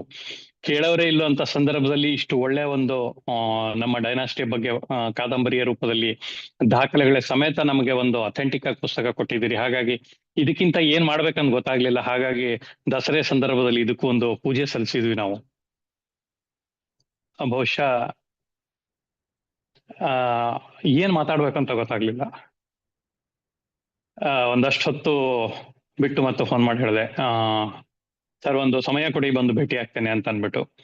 ನಂತರ 10ನೇ ಮುದ್ರಣದ ಹೊತ್ತಿಗೆ ಮಹಾರಾಜರಿಗೆ ಈಗ ಪ್ರಸ್ತುತ ಇರುವಂತ ರಾಜ ಮಾರ್ತಾಂಡ ಏನಿದ್ದಾರೆ ಅವ್ರ ಪರ್ಮಿಷನ್ ತಗೊಂಡು ಅವ್ರಿಗೆ ಹೇಳಿದೆ, ಸರ್ ನಿಮ್ದೊಂದು ಫೋಟೋ ಕೊಟ್ರೆ ನನಗೆ, ನೀವು ಸಿಂಹಾಸನ ರೂಢರಾದಾಗ ಏನು ತಗೊಂಡಿದ್ರಲ್ಲ ಆ ಫೋಟೋ ಕೊಟ್ರೆ 10ನೇ ಎಡಿಷನ್ ನಲ್ಲಿ ನಾನು ಬಳಸ್ಕೊಡ್ತೇನೆ ಅಂತ. ತತ್ಕ್ಷಣಕ್ಕೆ ಅವ್ರ ಮಗ ಫೋಟೋ ಅರೇಂಜ್ ಮಾಡಿ ಕಳಿಸ್ಕೊಟ್ರು. ಈಗ ಅವರಿಗೆ 98 ವರ್ಷ. ಇವರ ನಂತರ ಅವರ ಮಗ ಪಟ್ಟಕ್ಕೆ ಬರ್ತಾರೆ. ಕದಂಬ ವಂಶದ ರಾಜ ವಿಧಿಗಳು ಏನಿದಾವೆ ಅದರ ಪ್ರಕಾರನೇ ಸಿಂಹಾಸನಾರೋಹಣರಾಗ್ತಾರೆ. ಮತ್ತು ಅವ್ರದ್ದು ಏನು ಪ್ರತಿ ವರ್ಷ ನಡೀಬಹುದಾದಂತ ಏನು ಕಾರ್ಯಚಟುವಟಿಕೆಗಳು ಅದೇ ರೀತಿ ನಡ್ಸ್ಕೊಂಡು ಹೋಗ್ತಾ ಇದ್ದಾರೆ ಅವರ ಅರಮನೆಯಲ್ಲಿ. ಪ್ರಸ್ತುತಕ್ಕೆ ಕೇರಳದಲ್ಲಿ ಲಭ್ಯ ಇದ್ದಾರೆ. ಇದು ಒಂದು ಅದ್ಭುತ ಅಂತ ಅದನ್ನ 10ನೇ ಎಡಿಷನ್ ಪುಸ್ತಕದಿಂದ ಈಗ ಬಳಸ್ಕೊಂಡು ಮುಂದುವರಿತಾ ಇದ್ದಾರೆ. ಸರ್, ಲೇಖಕನಿಗೆ ಅದಕ್ಕಿಂತ ಹೆಚ್ಚು ಇನ್ನೇನ್ ಬಯಸೋದ್ ಬೇಕಾಗಿಲ್ಲ. ರಾಜಮನೆತದವರು ಕರೆ ಮಾಡಿ ಅವ್ರ ರಾಜ ಲಾಂಛನದ ಪಕ್ಕದಲ್ಲಿ ಪುಸ್ತಕ ಇಟ್ಟು ಪೂಜೆ ಮಾಡ್ತಾನೆ ಅಂದ್ರೆ ಅದಕ್ಕಿಂತ ಇನ್ನೇನು ಹೇಳೋದಕ್ಕೆ ಲೇಖಕನಿಗೆ. ಸರ್, ಇನ್ನೊಂದು, ನೀವು ಇದಕ್ ಬಂದಾಗ ನೀವು ಪ್ರವಾಸಿ ಕಥನ ಅಲೆಮಾರಿ ಡೈರಿ ಎಲ್ಲ ಬರ್ದಿದ್ದೀರಾ. ನಂಗೆ ಒಂದು ಇಂಟ್ರೆಸ್ಟ್ ಅನ್ಸಿದ್ದು ಅಂದ್ರೆ ಅಗೋರಿಗಳ ಪುಸ್ತಕ ಇದೆಯಲ್ಲ, ಅಗೋರಿಗಳ ಲೋಕದಲ್ಲಿ ಒಂದ್ ಸಂದರ್ಶನ ನೋಡ್ತಾ ಇದೆ ನಿಮ್ದು. ನೀವು ಆ ಪುಸ್ತಕ ಬರೆಯೋದಿಕ್ಕೆ ಸುಮಾರು 10ರಿಂದ 12 ವರ್ಷ ತಗೊಂಡಿದ್ದೀರಾ. ಮತ್ತೆ ಅಗೋರಿಗಳ ಜೊತೆ ಓಡಾಟ ಮತ್ತೆ ಮುಕ್ತ ಮಾತುಕತೆ ಎಲ್ಲ ನಡೆಸಿದ್ದೀರಾ. ಅವರ ಜೀವನ ಶೈಲಿನ ಫಾಲೋ ಮಾಡ್ಕೊಂಡು ಹೋಗಿದ್ದೀರಾ. ಒಂದ್ ಕಡೆ ಹೇಳಿದ್ರೆ ನೀವೇನ್ ನೋಡ್ತಿರೋ ಅದನ್ನೇ ಬರೆದಿರೋದು ಆ ಬುಕ್ಕಲ್ಲಿ ಅಂತ. ಸೊ ಆ ಅನುಭವ ಏನಾಯ್ತು? ಯಾಕಂದ್ರೆ ಕೆಲವು ಅಗೋರಿಗಳು ಮುಕ್ತವಾಗಿ ಮಾಹಿತಿ ಕೊಡ್ತಾರೆ, ಕೆಲವರು ಅವ್ರಿಗೆ ಹೇಳೋದಕ್ಕೆ ಇಂಟ್ರೆಸ್ಟ್ ಇಲ್ಲ ಅಂದ್ರೆ ಬೇರೆ ತರ ರಿಯಾಕ್ಷನ್ ಕೊಡ್ತಾರೆ. ಬೇರೆ ತರ ಅಂದ್ರೆ ನಿಮ್ಗೆ ಅರ್ಥ ಆಗಿರ್ಬೋದು ಯಾವ ತರ ನಿಮ್ ಮೇಲೆ ರಿಯಾಕ್ಟ್ ಮಾಡಿರ್ತಾರೆ ಅಂತ. ಆ ಅನುಭವದ ಬಗ್ಗೆ ಸ್ವಲ್ಪ ಹೇಳಿ ಸರ್. ಆ ನನಗೆ ಇದು ನಿರೀಕ್ಷೆಯಿಂದ ಹೊರಗೆ ಲಭ್ಯವಾದಂತ ವಿಷಯ ಆಕ್ಚುಲಿ. ಸಾಕಷ್ಟು ನಾನು ಎಕ್ಸ್ಪಿಡಿಷನ್ಗಳನ್ನು ಕೂಡ ಮಾಡ್ತೇನೆ. ಲಾಸ್ಟ್ ಟೈಮ್ ಆಫ್ರಿಕಾಗೆ ಹೋದಾಗ ಮೌಂಟ್ ಕಿಲಿಮಂಜರೋ ಕೂಡ ಮಾಡಿ ಬಂದಿದ್ದೇನೆ. ಹಾಗೆ 2007-8 ಹೊತ್ತಿಗೆ ನಾನು ನ್ಯಾಷನಲ್ ಕ್ಯಾಪ್ಟನ್ ಆಗಿದ್ದೆ. ಒಂದು ತಂಡವನ್ನ ಮುನ್ನಡೆಸ್ತಿರ್ಬೇಕಾದ್ರೆ ನನಗೊಂದು 5-6 ಜನ ಸ್ಥಳೀಯರನ್ನ ಸಹಾಯಕ್ಕೆ ನೇಮಿಸ್ಕೊಂಡಿರ್ತೇನೆ ಅಲ್ಲಿ. ಅವರಲ್ಲಿ ಒಬ್ಬ ಮೇಲ್ಗಡೆ ಇಂತಲ್ಲಿ ಒಬ್ಬ ಬಾಬಾ ಇರ್ತಾನೆ ಸರ್ ಅಂತ. ಅಂಥದಕ್ಕೆ ಸಾಮಾನ್ಯವಾಗಿ ಅಷ್ಟಾಗಿ ನನಗೆ ಸ್ವಲ್ಪ ನಾನು ವಿಜ್ಞಾನದ ಇದನ್ನಾಗಿರೋದ್ರಿಂದ ಸುಲಭಕ್ಕೆ ನಂಬೋದಿಲ್ಲ ಅವುಗಳನ್ನ. ಅವ್ರವ್ರ ಪಾಡ್ ಅವ್ರವ್ರದ್ದು ಅನ್ನೋದಕ್ಕೆ ಬೇರೆ ಯಾವುದೇ ರೀತಿ ನಾನು ಅದನ್ನ ಇದು ಮಾಡೋದಿಲ್ಲ, ಕ್ರಿಟಿಕ್ ಮಾಡೋದಿಲ್ಲ. ಆದ್ರೆ ಹೋಗಿ ಭೇಟಿ ಆದ ನಂತರ ಒಂದು ಅಲೌಕಿಕವಾದಂಥ ಒಂದು ವಿಭಿನ್ನ ಎಕ್ಸ್ಪೀರಿಯನ್ಸ್ ಬಂದು ಮೊದಲನೇ ಘಟನೆ ಪುಸ್ತಕದಲ್ಲಿ ಬರೆದಿದ್ದೇನೆ ನಾನು. ಅಲ್ಲಿಂದ ಆರಂಭವಾದಂತ ಜರ್ನಿ ಇದು. ಸತತವಾಗಿ 14 ವರ್ಷಗಳ ಕಾಲ ಅವರ ಜೊತೆಗೆ ಸುಮಾರು 100ಕ್ಕೂ ಹೆಚ್ಚು ಜನ ಅವರ ಮೂಲಕ ಇವ್ರನ್ನ ಅಘೋರಿಗಳನ್ನ ಭೇಟಿ ಮಾಡುವಂತಾಯ್ತು. ಅದೇ ಸಂದರ್ಭದಲ್ಲಿ ನಾರಾಯಣಾಶ್ರಮದ ಮತ್ತು ಆನಂದಾಶ್ರಮದಲ್ಲಿರುವಂತಹ ಗುರುಗಳ ಜೊತೆಗೂ ಸಹಿತ 3 ದಿನಗಳ ಕಾಲ ನಾನು ಸ್ಟೇ ಮಾಡಿ ಸಾಕಷ್ಟು ಚರ್ಚೆ ಮಾಡಿ, ಆಧ್ಯಾತ್ಮಿಕವಾಗಿರ್ಬೋದು, ವೈಜ್ಞಾನಿಕವಾಗಿ ಸತ್ಯವಾಯ್ದು ಏನ್ ಮಾಡಕ್ ಸಾಧ್ಯ ಇವ್ರಿಂದ, ಏನ್ ಮಾಡ್ತಾರೆ, ಹೇಗೆ ಬದುಕ್ತಾರೆ, ಇವ್ರದೆಲ್ಲ ಏನಿದೆ, ಇವೆಲ್ಲವನ್ನ ಪರಾಮರ್ಶಿಸಿದ ನಂತರ ಒಂದು ಪುಸ್ತಕ ಮಾಡಿದ್ವಿ. ನನ್ಗೆ ಗೊತ್ತಿದ ಮಟ್ಟಿಗೆ ಸಾಕಷ್ಟು ಬೇರೆ ಬೇರೆ ಭಾಷೆಗಳಲ್ಲೂ ಪುಸ್ತಕಗಳನ್ನ ಗಮನಿಸಿದೀನಿ ಏನ್ ಬರೆದಿದ್ದಾರೆ ಅವ್ರ ಬಗ್ಗೆ ಅಂತ. ಪವಾಡಗಳು ಇರ್ಬಹುದು, ಹೇಗೆ ನಡೆಯುತ್ತೆ ನನ್ಗೆ ಗೊತ್ತಿಲ್ಲ. ಆದ್ರೆ ಅವರ ಜೀವನ ಶೈಲಿ, ಅವರು ಏನ್ ಮಾಡ್ತಾ ಇದ್ದಾರೆ, ಅವ್ರು ಏನ್ ಮಾಡ್ಕೊಂಡು ಹೋಗ್ತಾ ಇದ್ದಾರೆ, ಹೇಗೆ ನಡೀತಾ ಇದೆ, ಇವೆಲ್ಲವನ್ನು ಅಥೆಂಟಿಕ್ ಆಗಿ ಬಂದಿರುವಂತ ಮೊದಲ ಪುಸ್ತಕ ಅಘೋರಿಗಳ ಲೋಕದಲ್ಲಿ ಬಹುಶಃ. ಯಾಕಂದ್ರೆ ಸುಮಾರು 100ಕ್ಕೂ ಹೆಚ್ಚು ಫೋಟೋಗ್ರಾಫ್ಸ್ ಹಾಕ್ಬಿಟ್ಟಿದೆ ಅದ್ರಲ್ಲಿ. ಯಾರ ಜೊತೆಗೆ ಯಾವ ಸಂದರ್ಭದಲ್ಲಿ ಯಾವ ಘಟನೆಗಳ ಘಟಿಸಿದಾವೆ, ಏನ್ ನಡೆದಿದೆ, ಯಾವ ಬಾಬಾಗಳಿದ್ರ ಜೊತೆಲಿ ಪ್ರತಿಯೊಂದು ಬಂದ್ಬಿಟ್ಟಿದೆ. ಸಾಕಷ್ಟು ಅನುಭವ, ಒಂದು ರೋಚಕವಾದಂತ ಅನುಭವಗಳಿಗೆ ನಾನು ಕಾದಿದ್ದೇನೆ. ವರ್ಷಕ್ಕೊಂದ್ಸಲ ಹೋಗ್ತಾ ಇದ್ದೆ, 6 ತಿಂಗಳಿಗೊಮ್ಮೆ ಹೋಗ್ತಾ ಇದ್ದೆ. ಈ ಒಂದು ಕಾಲಾವಧಿಯ ಕಾರಣದಿಂದಾಗಿ ಸ್ವಲ್ಪ ಲೇಟ್ ಆಯ್ತು. ಸೊ ನಂತರ 2021ರಲ್ಲಿ ಪುಸ್ತಕ ಬಿಡುಗಡೆ ಆಯ್ತದು. ಸುಮಾರು 8 ಮುದ್ರಣ ಕಂಡಿರುವಂತ ಪುಸ್ತಕ. ಇವಾಗ ಬೇರೆ ಭಾಷೆಗಳಿಗೆ ತರ್ಜುಮೆಯ ಪ್ರಯತ್ನ ನಡೀತಾ ಇದೆ. ಆದ್ರೆ ಅದೇ ರೀತಿಯಲ್ಲಿ ಅದನ್ನ ಕಂಟೆಂಟ್ ಕ್ಯಾರಿ ಮಾಡೋರು ಆಗ್ತಾ ಇಲ್ಲ. ಆ ನಿಟ್ಟಿನಲ್ಲಿ 1-2 ಪ್ರಯತ್ನಗಳು ವಿಫಲ ಕೂಡ ಆಗಿವೆ. ಇಂಗ್ಲಿಷ್ ನಲ್ಲಿ ಕೂಡ ಮಾಡೋದಕ್ಕೆ ಪ್ರಯತ್ನ ಮಾಡ್ತಾ ಇದ್ದೇನೆ. ಆದ್ರೆ ನನಗೇನಂತಂದ್ರೆ ಒಂದು ಶೈಲಿ ಇದೆ. ನಾನು ಹೇಳಿದೆ, ನಿಮಗೆ ಮೊದಲೇ ಹೇಳಿದಾಗೆ, ನನ್ನ ಪುಸ್ತಕದ ಯಾವುದೇ ಮೊದಲ 1-2 ಪುಟಗಳನ್ನ ನೀವು ಓದಿದ್ರೆ ಸಾಕು, ನನಗೆ 3ನೇ ಪುಟ ಓದಿಸಬೇಕು ಅನ್ನೋಂತ ಒತ್ತಡ ಹಾಕುವ ಅವಶ್ಯಕತೆ ನನಗಿಲ್ಲ. ಆ ರೀತಿಯಲ್ಲಿ ಕ್ಯಾರಿ ಮಾಡುವಂತ ಟ್ರಾನ್ಸ್ಲೇಟರ್ದ ಅವಶ್ಯಕತೆ ಇದೆ. ಅನುವಾದಕರು ಸ್ವಲ್ಪ ಆ ಮಟ್ಟಿಗೆ ಇದು ಹಾಕ್ಬೇಕು. ಸೊ ಹಾಗೆ ಸಾಧ್ಯ ಆದ್ರೆ ಇತಿಹಾಸ, ನಮ್ಮ ಕನ್ನಡ ಇತಿಹಾಸವನ್ನು ಕೂಡ ನಾವು ರಾಷ್ಟ್ರ ಮಟ್ಟಕ್ಕೂ ಇಂಟರ್ನ್ಯಾಷನಲ್ ಲೆವೆಲ್ಗೂ ಇದು ಮುಟ್ಟಿಸಬಹುದ ಸಾಧ್ಯತೆ ಇದೆ. ನೋಡೋಣ. ಸರ್, ಈಗಾಗ್ಲೇ ನೀವು ಅಚೀವ್ ಮಾಡ್ಬಿಟ್ಟಿದ್ರ. ಯಾಕಂದ್ರೆ ಇವತ್ತೊಂದು ಫೇಸ್ಬುಕ್ ಅಲ್ಲಿ ಒಂದು ವಿಡಿಯೋ ನೋಡ್ತಾ ಇದ್ದೆ. ಹಿಂದಿ ನಾರ್ತ್ ಇಂಡಿಯನ್ ನಿಮ್ ಬುಕ್ಕಲ್ಲಿ ಏನಿದೆಯೋ ಅದೇ ವಿಷಯನ ವಿಡಿಯೋ ಮಾಡಿ ಹೇಳ್ತಾ ಇದ್ಲು ಹಿಂದಿಲಿ. ಅಂದ್ರೆ ಅಲ್ಲಿವರೆಗೂ ರೀಚ್ ಆಗಿಬಿಟ್ಟಿದೆ ಆಲ್ರೆಡಿ. ಸೊ ಅದು ಸಿಕ್ಕಾಪಟ್ಟೆ ಸಂತೋಷ ಕೊಡ್ತು ನಮ್ಗೆ. ಸರ್, ಈಗ ಸಮಯ ಇನ್ನ ಇದೆಯಾ ಸರ್ ನಿಮ್ಗೆ? ಆಲ್ರೆಡಿ 7:40. ಇಲ್ಲ, ಕರಿ ಮಾಡಿ. ಸಾಕಷ್ಟು ಇದೆ, ಸಾಕಷ್ಟು ಬರ್ಕೊಂಬಂದಿದ್ದೀನಿ ಏನ್ ಕೇಳುವುದು ಅಂತ. ತೊಳಿ ಸ್ವಲ್ಪ ಫಾಸ್ಟ್ ಮೂವ್ ಮಾಡೋಣ, no problem. Okay sir, next ಬಂದು ನಿಮ್ಮ ಪುಸ್ತಕದ ಪಟ್ಟಿ ನೋಡಿದೆ. ಒಂದ್ರಲ್ಲಿ ನೀವು ಒಂದ್ ನಿಮಿಷ, ತಡವಾಗಿ ಬಿದ್ದ ಮಳೆ ಅಂತ ಬರೀತೀರಾ. ಅದಾದ್ಮೇಲೆ ಸಡನ್ ಆಗಿ ಕಾಶ್ಮೀರ ಎಂಬ ಖಾಲಿ ಕಣಿವೆ, ಅದಾದ್ಮೇಲೆ ದುರ್ಯೋಧನನ ಆತ್ಮಕಥನ, ಅದಾದ್ಮೇಲೆ ಆಫ್ಘಾನಿಸ್ತಾನಕ್ಕೆ ಹೋಗ್ತೀರಾ, ಅಬೋಟಾಬಾದ್. ಸೊ ಇಷ್ಟೊಂದು ವೈವಿಧ್ಯತೆ ಇದೆ ನಿಮ್ಗೆ. ಸೊ ವೈವಿಧ್ಯಮಯ ವಸ್ತುಗಳಿವೆ. ಸೊ ನಂದು ಕ್ವಶನ್ ಬಂದು, ಈ ಕಥಾವಸ್ತುನ ಹೆಂಗ್ ಆಯ್ಕೆ ಮಾಡ್ತೀರಾ? ಸರ್, ಡಿಫ್ರೆಂಟ್ ಆಗಿರ್ಬೇಕು ಅನ್ನೋದೊಂದು ವರ್ಡ್ ಕೇಳಿರ್ಬೇಕು. ನಾವೆಲ್ಲ ಕಡೆ ಹೇಳ್ತಿರ್ತೀವಿ ಬಹಳ ವಿಭಿನ್ನವಾಗಿರ್ಬೇಕು. ಹೇಗೆ ವಿಭಿನ್ನವಾಗಿರ್ಬೇಕು? ಯಾರು ಮುಟ್ಟದೇ ಇರುವಂತಹ ವಸ್ತುಗಳನ್ನ ನಾವು ಕನ್ನಡಕ್ಕೆ ತಗೊಂಡ್ಬರೋದ್ರಿಂದ 1, 2 ಓದುಗರಿಗೆ ಆ ವಿಷಯ ಕೊಟ್ಟಾಗ ಆಗುತ್ತೆ. ವಿಷಯವನ್ನ ಕೊಡಬೇಕು ಅಂತಂದಾಗ ಅದ್ರ ಬಗ್ಗೆ ಅಭ್ಯಾಸ ಮಾಡ್ಬೇಕಾದಂತ ಅನಿವಾರ್ಯತೆ ನನಗೂ ಆಗತ್ತೆ. ಆ ನಿಟ್ಟಿನಲ್ಲಿ ನಂದು ಸ್ವಲ್ಪ ಏನಾದ್ರೂ ಜ್ಞಾನಾರ್ಜನೆ ಆಗಬಹುದು ಅನ್ನುವಂತ ಒಂದು ಉದ್ದೇಶ ಕೂಡ ಇರುತ್ತೆ. ಇನ್ನು ಕಾಶ್ಮೀರ ವಿಷಯಕ್ಕೆ ಬಂದ್ರೆ 1990 ಏನು ಅಸಾಕರ್ ಆಯ್ತು, ಆ ಸಂದರ್ಭದಲ್ಲಿ ನಾನು ಅಲ್ಲೇ ಇದ್ದೆ.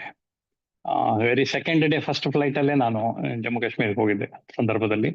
ಅದ್ ಯಾಕೋ ಒಂದು ಮನ್ಸಲ್ಲಿ ಉಳ್ಕೊಂಡ್ಬಿಟ್ಟಿದೆ. ಅದ ನಂತರ ಸಾಕಷ್ಟು ಬಾರಿ 7 ಲೇಕ್ ಟ್ರೆಕ್ ಇರ್ಬೋದು, ಇನ್ಯಾವುದೋ ಭಾಗಗಳಿರ್ಬೋದು, ಸಾಕಷ್ಟು ಬಾರಿ ಅಲ್ಲೆಲ್ಲ ಓಡಾಡ್ಕೊಂಡಿರೋದ್ರಿಂದ ಸಾಕಷ್ಟು ಸ್ನೇಹಿತರು ಇದ್ದಾರೆ.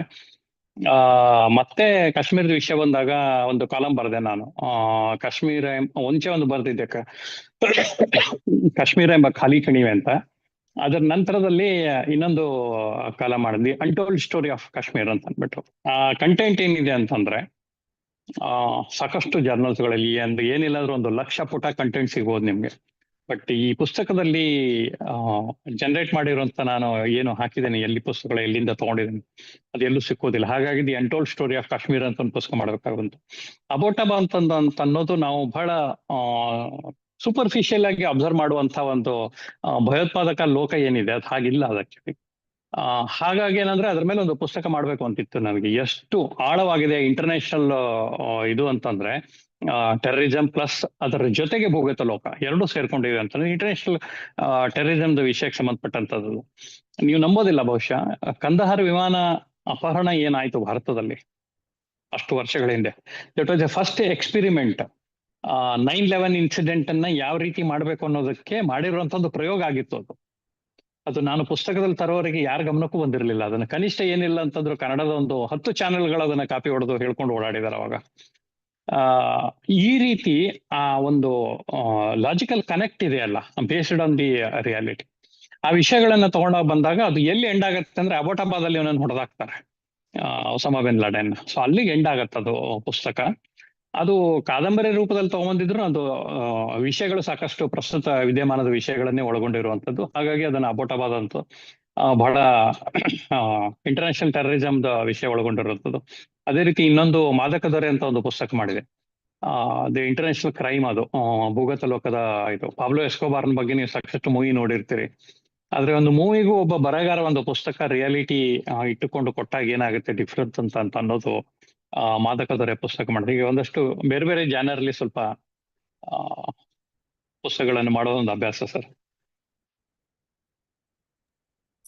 ಕೇಳಿನೇ ಖುಷಿ ಆಗುತ್ತೆ ಸರ್.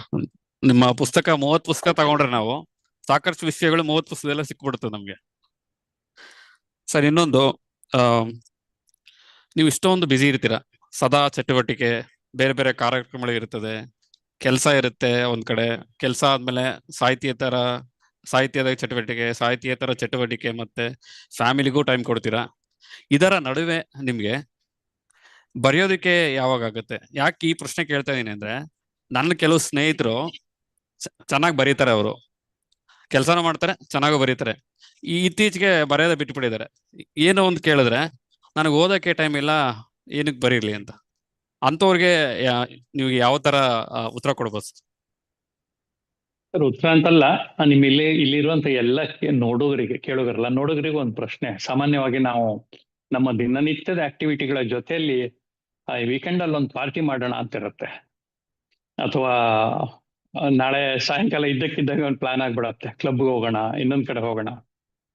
ತತ್ಕ್ಷಣಕ್ಕೆ ಹೇಗೆ ಆಕ್ಟಿವ್ ಆಗ್ತೀವಿ ಅಂತಂದ್ರೆ, ಆ 3 ಗಂಟೆ 4 ಗಂಟೆ ಪೀರಿಯಡ್ ಏನ್ ಬೇಕು ನಾಳೆ ಪಾರ್ಟಿಗೆ, ಕ್ಲಬ್ಗೆ, ನಮ್ಮ ಒಂದು ಮಸ್ತಿಗೆ ಯಾವ್ದಕ್ ಬೇಕಿದೆಯಲ್ಲ, ಅದನ್ನ ರೀಅರೇಂಜ್ ಮಾಡ್ಬಿಡ್ತೀವಿ. ಸಾಯಂಕಾಲದ ಬೆಳಿಗ್ಗೆ ಮಾಡ್ಕೊಡ್ತೀವಿ, ನಾಳೆ ಬೆಳಿಗ್ಗೆ ಮಾಡ್ಬೇಕಾದ್ರೆ ಇವತ್ತು ರಾತ್ರಿನೇ ಮಾಡ್ತೀವಿ, ಇವತ್ತು ರಾತ್ರಿ ಮಾಡ್ಬೇಕಾಯ್ತು ಮಧ್ಯಾಹ್ನನೇ ಆಫೀಸ್ ಅವರ್ಲೇ ಕೆಲವು ಸಲ ಫೋನ್ಗಳೆಲ್ಲ ಮುಗಿಸ್ಕೊಂಡು ನಾಳೆ ಸಾಯಂಕಾಲ 5 ಗಂಟೆಗೋ ಇವತ್ತು ಸಾಯಂಕಾಲ 5 ಗಂಟೆಗೆ ಪ್ರತಿಯೊಬ್ಬರು ಟಿಪ್ ಟಾಪ್ ಆಗಿ ರೆಡಿ ನಾವು ಹೋಗಕ್ಕೆ, ಯಾರೇ ಇದ್ರು. ಹೇಗ್ ಮಾಡ್ಕೊಳ್ತೀವಿ? ಎಕ್ಸ್ಟ್ರಾ 4 ಅವರ್ನ ಜನರೇಟ್ ಮಾಡ್ತೀವಿ ಅಂತ ಅಂದ್ಮೇಲೆ ಬರಹ ಕೂಡ ಒಂಥರ ಪ್ಲೆಜರ್ ನನಗೆ, ಅದು ಒಂಥರ ನಶೆ ಇದ್ದಂಗೆ. ಸೊ ಹಾಗಾಗಿ ಅದಕ್ಕೆ ಟೈಮ್ ಜನರೇಟ್ ಸಹಜವಾಗಿ ಆಗತ್ತೆ. ಅಕಾಮಡೇಟ್ ಮಾಡ್ಬೇಕು ಅಂತಂದ್ರೆ ಸಾಧ್ಯ ಇದೆ. ಮತ್ತೆ ಇನ್ನೊಂದೇನಂದ್ರೆ, ನಾನು ಪದೇ ಪದೇ ಬರಹಗಳನ್ನು ಬರೆಯೋದಿಲ್ಲ. ಅಂದ್ರೆ ಒಮ್ಮೆ ಬರೆದ ನಂತರ ನೇರವಾಗಿ ಕರೆಕ್ಷನ್ಗೆ ಹೋಗ್ತೀನಿ ಹೊರತಾಗಿ ಒಮ್ಮೆ ಬರ್ಕೊಳ್ಳೋದು ಅಥವಾ ಕೈಯಿಂದ ಬರೆದು ಸುಮಾರು ಒಂದು 25 ವರ್ಷ ಮೇಲಾಗೋಯ್ತು ನಾನು ಕಂಟಿನ್ಯೂಸ್ ಕನ್ನಡ ಮೊದಲ ಸಾಫ್ಟ್ವೇರ್ ಬಂದಾಗಿಂದನೂ ಉಪಯೋಗಿಸ್ತಾ ಇದ್ದೀನಿ. ನೇರವಾಗಿ ಬರೆದು ಬಿಡ್ತೀನಿ, ಹಾಗಾಗಿ ಸ್ವಲ್ಪ ವೇಗ ಜಾಸ್ತಿ, ಸುಲಭಕ್ಕೆ ಟೈಪ್ ಮಾಡ್ಕೊಂಡು ಹೋಗ್ತೀನಿ. ಅದು ಒಂದು ಸಾಧ್ಯತೆ. ಹಾಗಾಗಿ ಆಸಕ್ತಿ ಅಂತ ಅನ್ನೋದಿದ್ರೆ ಆಗತ್ತೆ, ಸಮಯ ತಾನಾಗೆ ಬರುತ್ತೆ ಸರ್. ಅದೇ ಸರ್, ನಾನು ಹೇಳ್ತಾ ಇದ್ದೆ, ನಿಮ್ಮಿಂದ ಹೇಳಿದ್ರೆ ಸಿಕ್ಕಾಪಟ್ಟೆ ಇಂಪ್ಯಾಕ್ಟ್ ಇರುತ್ತೆ ಜನಕ್ಕೆ. ಸರ್ ಮತ್ತೆ ಇನ್ನೊಂದು, ಈಗ ಸಂದರ್ಶನದಲ್ಲಿ ನೀವೊಂದು ಹೇಳಿದ್ರಿ ಐತಿಹಾಸಿಕ ಕಾದಂಬರಿ ಬಗ್ಗೆ. ರೋಚಕತೆಯ ಕಾರಣಕ್ಕೆ ಇತಿಹಾಸವಿಲ್ಲ, ಇತಿಹಾಸವೇ ರೋಚಕ. ಸೊ ಇದ್ರ ಬಗ್ಗೆ ಏನ್ ಹೇಳ್ತೀರಾ? ಮತ್ತೆ ಇದ್ರ ಜೊತೆಗೆ ಆ, ನಿಮ್ಮ ಕಾದಂಬರಿಗಳಲ್ಲಿ ಸ್ತ್ರೀ ಪಾತ್ರಗಳು ವಿಶೇಷವಾಗಿರುತ್ತೆ. ನನ್ನ ಕ್ವಶನ್ ಏನಂದ್ರೆ, ವಾತಾಪಿ ಆ ಕಾದಂಬರಿಲಿ ಒಂದು ಆ, ಪಾತ್ರ ಬರುತ್ತೆ, ಸ್ತ್ರೀ ಪಾತ್ರ, ರಂಗವಲ್ಲಿಯ ಪಾತ್ರ. ಈ ರಂಗವಲ್ಲಿ ಪಾತ್ರ ನಾನು ಬೇರೆ ಪುಸ್ತಕಗಳೆಲ್ಲ ಓದಿದ್ದೀನಿ, ಚಾಲುಕ್ಯರ ಬಗ್ಗೆ. ರಂಗವಲ್ಲಿ ಪಾತ್ರಕ್ಕೆ ಅಷ್ಟೊಂದು ಪ್ರಾಮುಖ್ಯತೆ ಇಲ್ಲ, ಕೆಲವು ಕಡೆ ಇಲ್ಲೇ ಇಲ್ಲ ಆ ಪಾತ್ರ. ನಿಮಗೆ ಆ ಪಾತ್ರದ ಬಗ್ಗೆ ಆ ವಿಶೇಷತೆ ಏನ್ ಅನ್ನಿಸ್ತು? ಮತ್ತೆ ಆ ಪಾತ್ರದ ಹೆಸರು ರಂಗವಲ್ಲಿ ಅಂತಾನೆ ಏನಕ್ಕಿಟ್ರಿ? ಬಹುಶಃ ನೀವು ಬೇರೆ ಬೇರೆ ಸಂದರ್ಶನಗಳಲ್ಲಿ ಇದಕ್ಕೆ ಆಲ್ರೆಡಿ ಉತ್ತರ ಕೊಟ್ಟಿರ್ತೀರಾ, ಬಟ್ ನಮ್ಮ ವೀಕ್ಷಕರಿಗೆ ಮತ್ತೊಮ್ಮೆ ನೀವು ಅದರ ಬಗ್ಗೆ ಹೇಳ್ಬೇಕು. ವಾತಾಪಿ ಪುಸ್ತಕದಲ್ಲಿ ಬಂದಿರುವಂತ ರಂಗವಲ್ಲಿ ಕನ್ನಡದಲ್ಲಿ ಬಂದಿರುವಂತಹ ನನ್ನ ಪುಸ್ತಕದಲ್ಲಿ ಮಾತ್ರ ಬಂದಿರುವಂತಹ ಚಿತ್ರಣ ಅದು. ಕನ್ನಡದ ಚಾಲುಕ್ಯರ ಇತಿಹಾಸದಲ್ಲಿ ಇಲ್ಲಿಯವರೆಗೆ ಯಾರು ಕೂಡ ಟಚ್ ಮಾಡದೇ ಇರುವಂತ ಪಾತ್ರ ಅದು. ನಾನು ಇದನ್ನೇ ಹೇಳೋದು, ಇತಿಹಾಸವನ್ನ ಬಳಸಿಕೊಂಡು ಸಾಹಿತ್ಯವನ್ನ ಸೃಷ್ಟಿ ಮಾಡ್ತೇವೆ ಅಂತಂದಾಗ ನಮಗೆ ಬೇಕಾದಷ್ಟನ್ನೇ ಬಳಸೋದಲ್ಲ, ಆಗಿರುವಂತ ಸಾಧ್ಯತೆಗಳಿರುವಂತ ಎಲ್ಲ ವಿಷಯಗಳ ಮೇಲೂ ಕಾನ್ಸಂಟ್ರೇಟ್ ಮಾಡ್ಬೇಕಾಗಿರೋದು ಲೇಖಕನ ಕರ್ತವ್ಯ. ಇಲ್ಲದಿದ್ರೆ ಕೈ ಹಾಕಬಾರದು. ನಾನು ಕೇಳಿದ್ರೆ ರಂಗವಲ್ಲಿ ಪಾತ್ರ ಕೂಡ ಅನಿರೀಕ್ಷಿತವಾಗಿ ನನ್ನ ಕೈಗೆ ತಲುಪಿರುವಂತದ್ದು. ಪ್ರವಾಸದ ಒಂದು ಭಾಗವಾಗಿ ಮಧ್ಯಪ್ರದೇಶದ ಅಮರಕಂಟಕದಲ್ಲಿದ್ದೆ ನಾನು. ನರ್ಮದಾ ನದಿಯ ಉಗಮ ಸ್ಥಾನ ಅದು. ಅಲ್ಲಿ ಒಂದು 100 ಕಿಲೋಮೀಟರ್ ಆಸ್ಪಾಸಲ್ಲಿ ಒಂದ್ ಕಡೆ ವೆಹಿಕಲ್ ನಿಲ್ಸ್ಬೇಕಾಗಿ ಬಂತು. ಇನ್ನು ನಾಳೆ ಸಂಜೆವರೆಗೆ ಇಲ್ಲಿಂದ ಹೊರಡಕ್ಕಾಗಲ್ಲ ಅಂತ ಅನ್ನೋದು ಇದಾಯ್ತು. ಕಾಡು ಮಧ್ಯದಲ್ಲಿ ಒಂದು ಚಿಕ್ಕ ದೇವಸ್ಥಾನ, ಅವತ್ತು ಸಣ್ಣದೊಂದು ಟ್ರೆಕ್ ಮಾಡೋಣ ಅಂತ ಹೊರಟ್ವಿ. ನರ್ಮದಾ ನದಿ ದಂಡೆ ಉಂಟು ಹೋದಾಗ ಆ ಒಂದು ಚಿಕ್ಕ ದೇವಸ್ಥಾನ ಬಹಳ ಚಿಕ್ಕದು. ಅಲ್ಲಿ ಒಂದು ಜಾತ್ರೆ ನಡೀತಾ ಇತ್ತು, ಬಹಳ ಸಣ್ಣದು. ಐ ಥಿಂಕ್ ಮಾರ್ಚ್ ಮಂತ್ ಅಲ್ಲಿ ಅದು ಬಹುಶಃ. ಎಲ್ಲಾ ಹೆಣ್ಮಕ್ಳು ಅಲ್ಲಿ ಬಂದವರು ಬಸರಿಯರು, ಗರ್ಭಿಣಿ ಸ್ತ್ರೀಯರು, ಅಷ್ಟು ಜನ. ಅವ್ರನ್ನ ಕರ್ಕೊಂಡ್ ಬಂದಿರೋರು ಹೆಣ್ಮಕ್ಳೇ.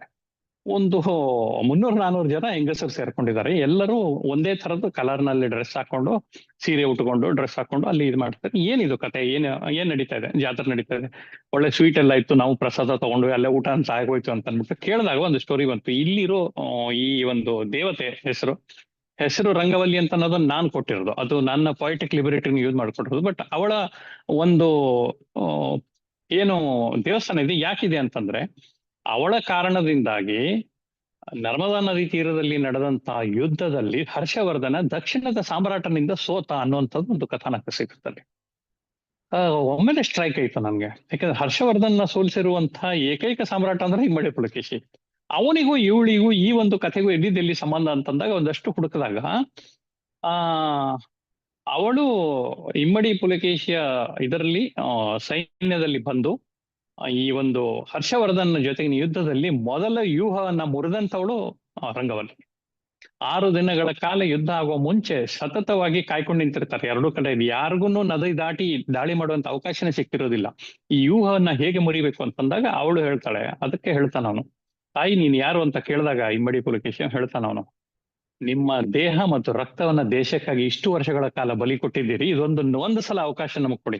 ನಮ್ಮ ಹೆಣಗಳ ಮೇಲೆ ನಡೆದು ಹೋಗಿ ನೀವು ಗೆದ್ದ ದಿವಸ ಜೈ ವಾತಾಪಿ ಅನ್ನುವಂತ ಇದನ್ನ ಕೇಳಿದಾಗ, ಘೋಷಣೆ ಕೇಳಿದಾಗ ನಮ್ಮ ಒಂದು ಆತ್ಮಕ್ಕೆ ಸಿಗೋ ತಪ್ತಿ ಇದೆಯಲ್ಲ, ಅದು ಒಂದು ಸಣ್ಣ ಅವಕಾಶ ಇದು ಅನ್ನೋಂತ ಹೇಳ್ತಾಳೆ. ಅವಳು ಹೇಳ್ತಾಳೆ, ಇದು ಯಾಕಂದ್ರೆ ಇದು ಆತ್ಮಹತ್ಯೆ ಮಾಡ್ಕೊಂಡಂಗಿದು, ಹರ್ಷವರ್ಧನ ಸೈನ್ಯದ ಎದುರಿಗೆ ಹೋಗೋದು. ಅವನು ಹೇಳ್ತಾಳೆ, ಜಗತ್ತಿನಲ್ಲಿ ಮುರಿಯಲಾಗದ ಯಾವುದೇ ಆಯುಧ ಇದ್ರು ಅದನ್ನು ಮುರಿದಿದ್ದು ಹೆಣ್ಣು ಇಲ್ಲಿವರೆಗೆ ಮಹಾರಾಜ, ಅವಕಾಶ ಕೊಟ್ಟು ನೋಡಿ ಅಂತ ಹೇಳ್ತಾಳೆ.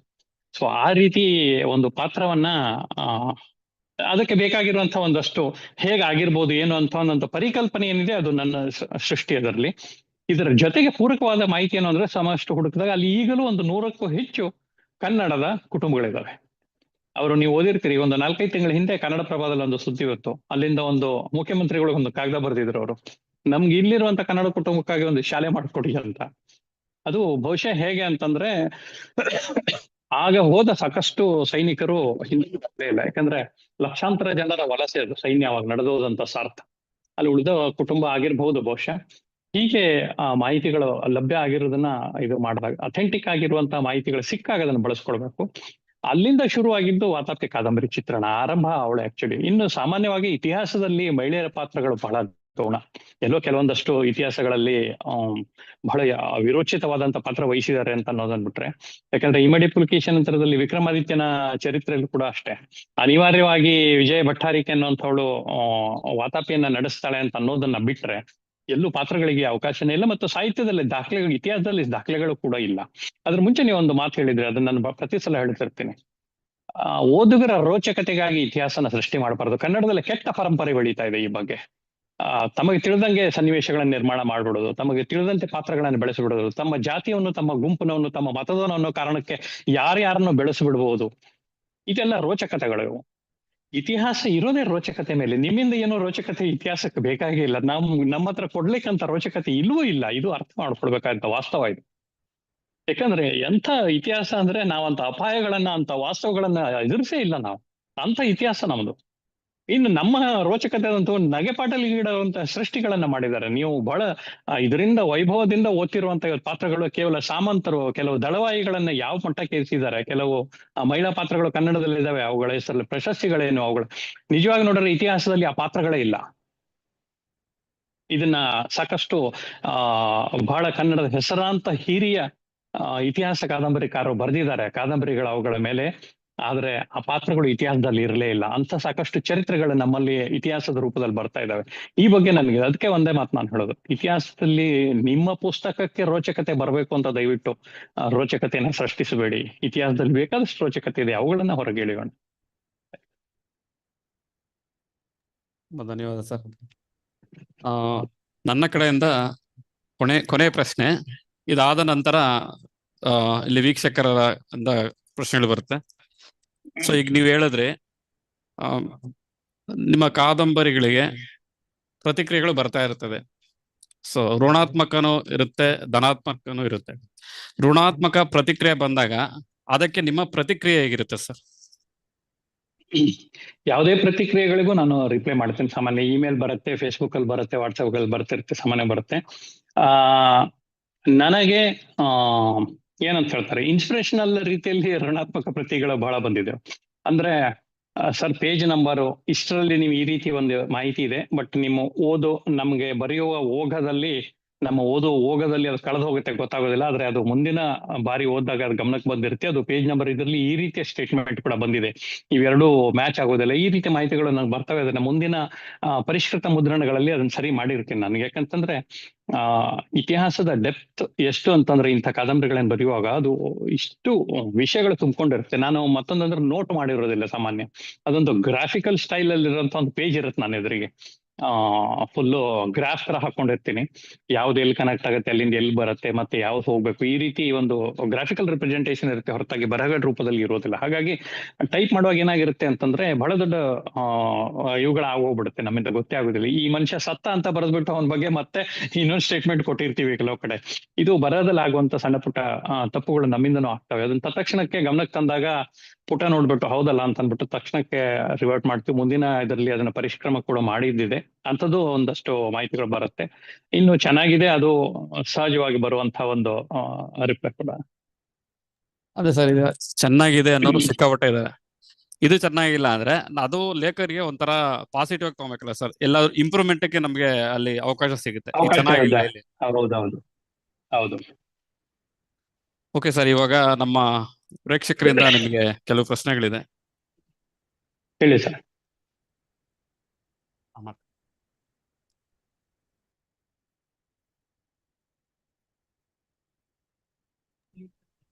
ಯಾರಾದ್ರೂ ಕ್ವಶನ್ ಇದ್ರೆ ಕೇಳಬಹುದು ಸರ್. ಕೇಳಿಸ್ತಿದೆ ಅಲ್ವಾ?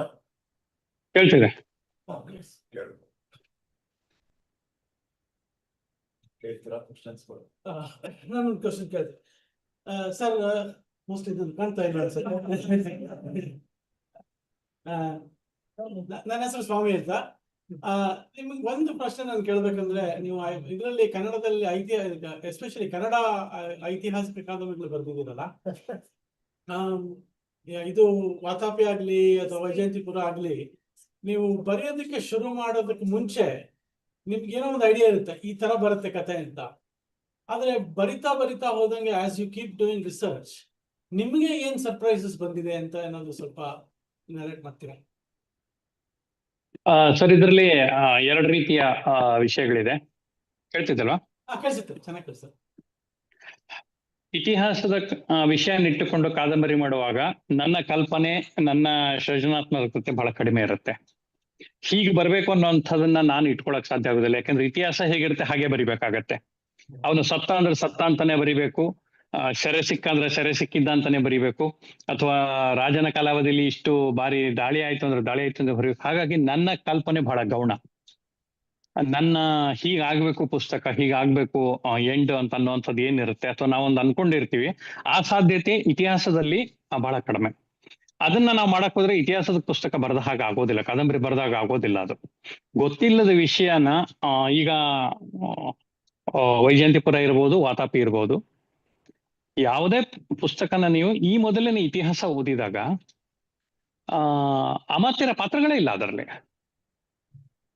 ಅರೆ, ಮಂತ್ರಿವರ್ಗ ಇಲ್ಲದೆ ರಾಜ ನಡೆಯಕ್ ಸಾಧ್ಯ ಇಲ್ಲ ಅನ್ನೋದು ಕಾಮನ್ ಸೆನ್ಸ್. ಹೇಗಿದ್ದ, ಇದ್ದಿದ್ರೆ ಎಲ್ಲಿದ್ದ ಅಂತ ಅನ್ನೋದಕ್ಕೆ ದಾಖಲೆ ಬೇಕಲ್ವಾ? ಅದನ್ನ ನಾನು ಹಾಗೆ ಒಬ್ಬ ಮಂತ್ರಿ ಇದ್ದ ಅಂತ ಹೇಳ್ಬೋದು, ನೀವು ಒಪ್ಕೊಳ್ತೀರಿ, ನಾನು ಒಪ್ಕೊಳ್ಬೋದು. ಅದು ಸಣ್ಣದೊಂದು ಪಾರ್ಟ್, ನನಗಿರುವಂತ ಪೊಯಿಟಿಕ್ ಲಿಬರ್ಟಿ ಇರ್ಬೋದು. ಆದ್ರೆ ಮುಖ್ಯ ಪಾತ್ರ ವಹಿಸ್ತಿದ್ದಂಥವ್ರು ಅಮಾತ್ಯರ ಆಗಿನ ಕಾಲದಲ್ಲಿ ಸೇನಾಪತಿಗಳು. ಅವ್ರ ಪಾತ್ರ ಬಗ್ಗೆ ವಿವರಣೆಗಳೇ ಇಲ್ಲ ನಮ್ಮಲ್ಲಿ. ನೀವು ಇಲ್ಲಿವರೆಗಿನ ಇತಿಹಾಸವನ್ನ ಓದಿ ನೋಡಿ, ಏನು ಕಾದಂಬರಿಗಳು, ಐತಿಹಾಸಿಕ ಕಾದಂಬರಿಗಳಂತ ಮಾಡಿದ್ದಾರೆ ಇಲ್ಲಿವರೆಗೆ, ಅದನ್ನ ನೋಡಿ. ನಾನು ತಗೊಂಬಂದಿರೋ ದಾಖಲೆಗಳನ್ನ ಕೆಳಗೆ ಅಡಿ ಟಿಪ್ಪಣಿಯನ್ನು ಕೊಟ್ಟಿದ್ದೀನಿ. ಈಗ ಇದರಲ್ಲೂ ಕೂಡ ವಿಕ್ರಮಾದಿತ್ಯ ಪುಸ್ತಕ ಬಂದೇ ಇಲ್ಲ. ಅದರ ಜೊತೆಗೆ ವಿಕ್ರಮಾದಿತ್ಯನಿಗೂ ಒಬ್ಬ ಅಮಾತ್ಯ ಇದ್ದ. ಇಡೀ ಕನ್ನಡ ಸಾಹಿತ್ಯ ಮಾತ್ರ ಅಲ್ಲ, ಕನ್ನಡ, ತೆಲುಗು, ತಮಿಳು, ನಮ್ಮ ಸೌತ್ ಇಂಡಿಯಾ ಮತ್ತು ಇಂಗ್ಲಿಷ್ ಸಾಹಿತ್ಯವನ್ನು ಹುಡುಕಿದಾಗ ಒಂದು ಕಡೆ ಮಾತ್ರ, ಕೇವಲ ಒಂದು ಕಡೆ ಒಂದು ಇನ್ಸ್ಕ್ರಿಪ್ಷನ್ ನಲ್ಲಿ ಒಂದು ಹೆಸರು ಬರುತ್ತೆ, ಮೇಘಚಾರ್ಯ ಅಂತ ಅವ್ರ ಹೆಸರು. ಇದನ್ನ ಎಲ್ಲೂ ಬಳಸ್ಕೊಳಕ್ಕಾಗಿಲ್ಲ. ಈ ರೀತಿಯ ಸಣ್ಣ ಸಣ್ಣ ವಿಷಯಗಳು ಸಹಿತ ನಾವೊಂದು ಕನೆಕ್ಟ್ ಮಾಡ್ಕೊಳ್ಳೋ ಗ್ರಾಫ್ ಅಲ್ಲಿ ತಗೊಳ್ತೀನಲ್ಲ, ಆವಾಗ ಏನಾಗುತ್ತೆ, ಅದೊಂದು ಕಥೆಯ ಸ್ವರೂಪ ಸರಿಯಾದ ನಿಟ್ಟಿನಲ್ಲಿ ಹೋಗ್ತಾ ಇರುತ್ತೆ. ಇಂಥ ವಿಷಯಗಳನ್ನ ಅತ್ಯಂತ ಸ್ಪಷ್ಟವಾಗಿ ನಿರೂಪಣೆ ಮಾಡೋದಿದೆಯಲ್ಲ, ಅಲ್ಲಿ ನನಗೆ ಅವಕಾಶ ಕಡಿಮೆ. ಕತೆ ಹೀಗೆ ಹೋಗ್ಬೇಕು ಅಥವಾ ನನ್ನ ಒಂದು ಎಂಡ್ ಹೀಗಾಗ್ಬೇಕು ಅನ್ನೋದಿಲ್ಲ. ಆದ್ರೆ ಬೇರೆ ಕಾದಂಬರಿಗಳೀಗ ಬೆನಾಲಿಮ್ ಅಂತ ಬರೆದಿರ್ಬೋದು ನಾನು. ಗೋವಾಗೆ ಸಂಬಂಧಪಟ್ಟಂತೆ ಒಂದು ನನಗೆ ಬಹಳ ಖುಷಿ ಕೊಟ್ಟಂತ ಒಂದು ಕ್ರೈಮ್ ಥ್ರಿಲ್ಲರ್ ಅದು. 1996 ಅಲ್ಲಿ ಒಂದು ನಡೆದ ಸಣ್ಣ ಘಟನೆ ಆಧಾರಿತ ಅದನ್ನ ನಾನು ಬೆಳೆಸಿರುವಂಥದ್ದು. ಅದನ್ನ ನಾನು ತೆಗೆದುಕೊಂಡು ಹೋಗಕ್ಕೆ ಸಾಕಷ್ಟು ಅವಕಾಶ ಇದೆ ಅದರಲ್ಲಿ. ಅದಿರ್ಬೋದು, ಅದ್ರ ಮುಂಚೆ ಬಂದಿರುವಂತ ಸೂರ್ಯಗರ್ಭ ಇರ್ಬೋದು, ಎರಡನೇ ಹೆಜ್ಜೆ ಇರ್ಬೋದು, ಈ ತರ ಹಲವು ಕಾದಂಬರಿಗಳನ್ನು ಏನೋ ತರಂಗದಲ್ಲಿ ಅಥವಾ ನಮ್ಮ ಸುಧಾ, ಕರ್ಮವೀರಗಳಿಗೆ ಬರೀತಾ ಇದ್ದೆ. ಆ ಕಾದಂಬರಿಗಳಲ್ಲಿ ನನಗೆ ಹೇಗೆ ಬೇಕೋ ಈ ರೀತಿ ರೋಚಕವಾಗಿ, ಚೆನ್ನಾಗಿ, ಟೇಸ್ಟ್ಫುಲ್ ಆಗಿ, ಶೃಂಗಾರ ಏನ್ ಬೇಕಾದ್ರೂ ಸೇರ್ಸೋಕೆ ಅವಕಾಶ ಇರುತ್ತೆ. ಆದ್ರೆ ಐತಿಹಾಸಿಕ ಕಾದಂಬರಿಗಳಲ್ಲಿ ಅವಕಾಶ ನನ್ಗೆ ಇರೋದಿಲ್ಲ. ಸ್ವತಂತ್ರ ತಗೊಳ್ಬಾರ್ದು ನಾವು. ಒಬ್ಬ ಲೇಖಕನಿಗಾಗಿರುವಂತ ಪೊಯಿಟಿಕ್ ಲಿಬರ್ಟಿ ಬಹಳ ಕಡಿಮೆ. ಆದಷ್ಟು ಅದನ್ನ ಕಡಿಮೆ ಉಪಯೋಗಿಸಬೇಕು ಅಂತ ಅನ್ನೋದು ನನ್ನ ಇದು. Thank you sir. ಮತ್ತೆ ನಮಸ್ತೆ ಸಂತೋಷ್ ಕುಮಾರ್ ಮಹೇಂದ್ರ ಅವರೇ. ಇದು ರಮೇಶ್ ಮುನ್ಷಿ. ನಮಸ್ತೆ ಸರ್. ನಮಸ್ತೆ. ನಂದೊಂದು ಪ್ರಶ್ನೆ. ನಾನು ನಿಮ್ ಯಾವ್ದು ಕೃತಿಗಳ ಬಗ್ಗೆ ಮಾತಾಡೋದಿಲ್ಲ. ನಾನು ನಿಮಗೆ ಬಹಳ ಇಷ್ಟವಾದಂತ ಅಥವಾ ತಾವು ಪ್ರೇರಣೆ ಅಂತ ಒಬ್ಬ ಹಿರಿಯ ಸಾಹಿತಿಗಳು ಅಥವಾ ಒಬ್ಬರು ಅಥವಾ ಇಬ್ಬರು ಯಾರಿರ್ಬೋದು, ಯಾವ ಕಾರಣಕ್ಕೆ? ನಾನು ಸಾಹಿತ್ಯಿಕವಾಗಿ ಈಗ ಎಲ್ಲ ಹೇಳ್ತಾರೆ, ಓದಿದ ತಕ್ಷಣ ಇವರು ಜ್ಞಾನಪೀಠಿಗಳು, ಇವರು ಪುರಸ್ಕೃತರು, ಇಂಥವ್ರದ್ದು ಓದ್ದೆ. ಸಾಹಿತ್ಯಿಕವಾಗಿ ಎಲ್ಲ ಪುಸ್ತಕಗಳನ್ನು ನಾನು ಓದ್ತೇನೆ. ಅದು ಕೆಟ್ಟದಿರ್ಲಿ ಒಳ್ಳೇದಿರ್ಲಿ, ಕೈ ಸಿಕ್ಕರೆ ಎಲ್ಲ ಪುಸ್ತಕನೂ ತಿರುಗಿಸಾಕ್ತೇನೆ. ಅದು ಗೊತ್ತಾಗ್ಬಿಡುತ್ತೆ, 20 ಪುಟ 30 ಪುಟ 50 ಪುಟ ತಗೊಂಡು ಹೋಗುತ್ತೆ, ಇಲ್ಲ ಏನಾಗ್ತಿದೆ. ಕೆಲವು ಸಲ ಅಲ್ಲಿಗೆ ಬಿಡ್ತೇವೆ.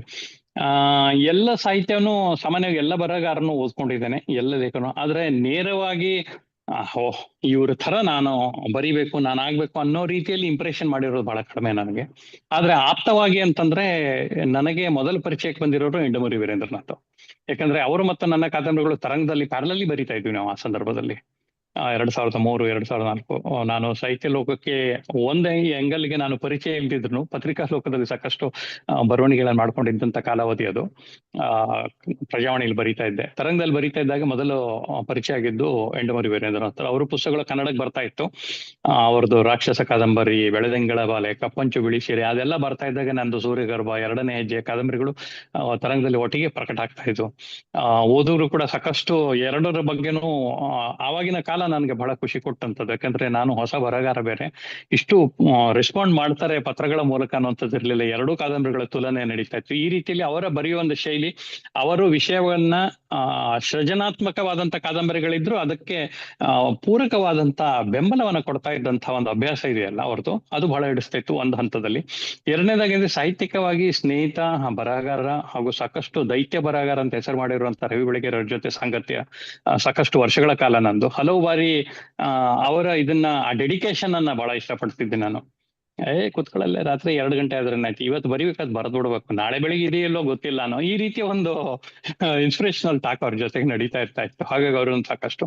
ಅದಾದ ನಂತರ ಪುಸ್ತಕಗಳ ಇದಕ್ಕೆ ಬಂದ್ರೆ ಸಾಕಷ್ಟು ಪುಸ್ತಕಗಳನ್ನ ನೋಡ್ತೇನೆ. ಅದರ ಲೇಖಕರು ತಗೊಂಡು ಹೋಗ್ತಾ ಪುಸ್ತಕಗಳು ನನ್ನ ಕೇಳಿದ್ರೆ, ನಿಮ್ಮಲ್ಲಿ ಸರಕು ಮುಗಿದ ನಂತರ ಬರಿಬಾರ್ದು, ನೀವು ಸರಕು ಇಲ್ದಿದ್ರೆ ಬರೀಲೇಬಾರ್ದು.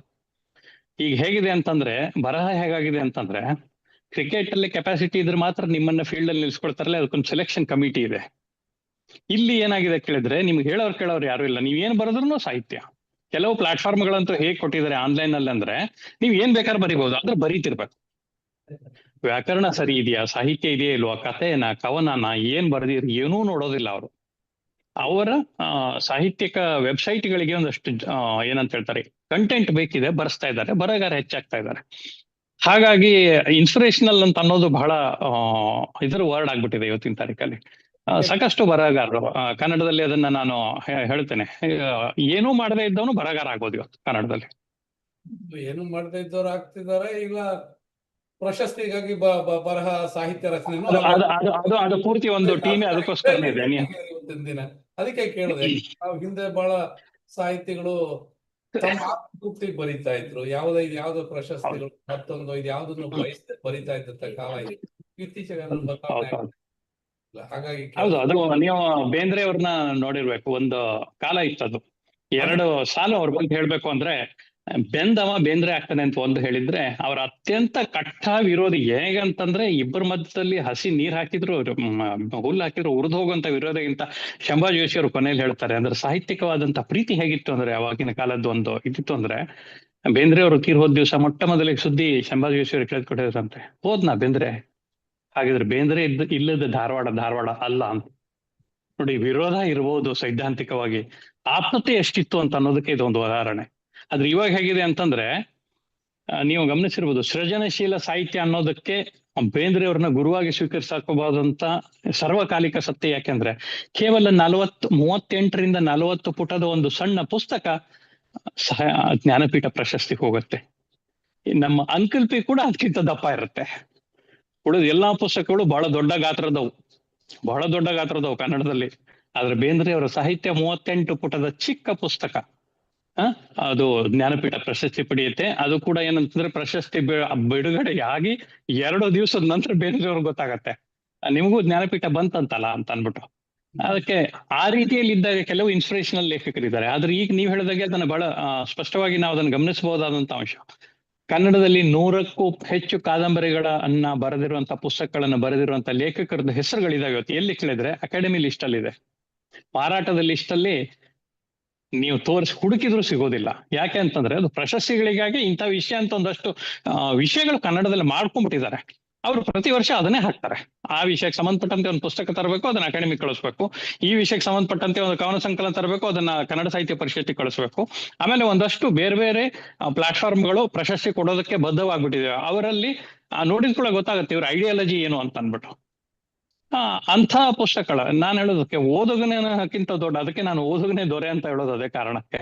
ಇವತ್ತು ಬಿಡುಗಡೆ ಆಗ್ತಿದ್ದಂಗೆನೆ ನಮಗೆ ಮೊದಲನೇ ಮುದ್ರಣದ ದಿವಸನೇ ನಾವು 3000 ಪ್ರತಿಗಳನ್ನ ಇವತ್ತು ಮಾರ್ಕೆಟ್ ಅಲ್ಲಿ ಹೋಗುತ್ತೆ ಅಂತ ಅನ್ನುವಂಥದ್ದಕ್ಕಿಂತ ದೊಡ್ಡ ಪ್ರಶಸ್ತಿ ಯಾವುದೂ ಇಲ್ಲ. ಹಾಗೆ ಬರಿಬೇಕಾದಂತ ಸಾಹಿತ್ಯ ಏನಿದೆ ಅಂತಂದ್ರೆ ಅವ್ರಿಗೆ ತಲುಪಬೇಕು, ಶಾಶ್ವತ. Thank you. ಸರ್ ನಮಸ್ಕಾರ, ನಾನು ಸುರೇಶ್ ಅಂತ.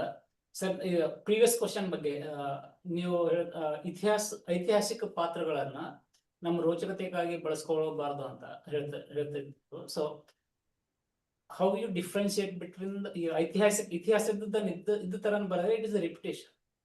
ಅದನ್ನ ಸ್ಫೂರ್ತಿಯಾಗಿ ತಗೊಂಡು ಬರೆದ್ರೆ it's going to be novel. ಅದನ್ನ ಎರಡತ್ರ ಮಧ್ಯೆ ಬ್ಯಾಲೆನ್ಸ್ ಹೆಂಗ್ ಮೇಂಟೈನ್ ಮಾಡ್ತೀರಾ?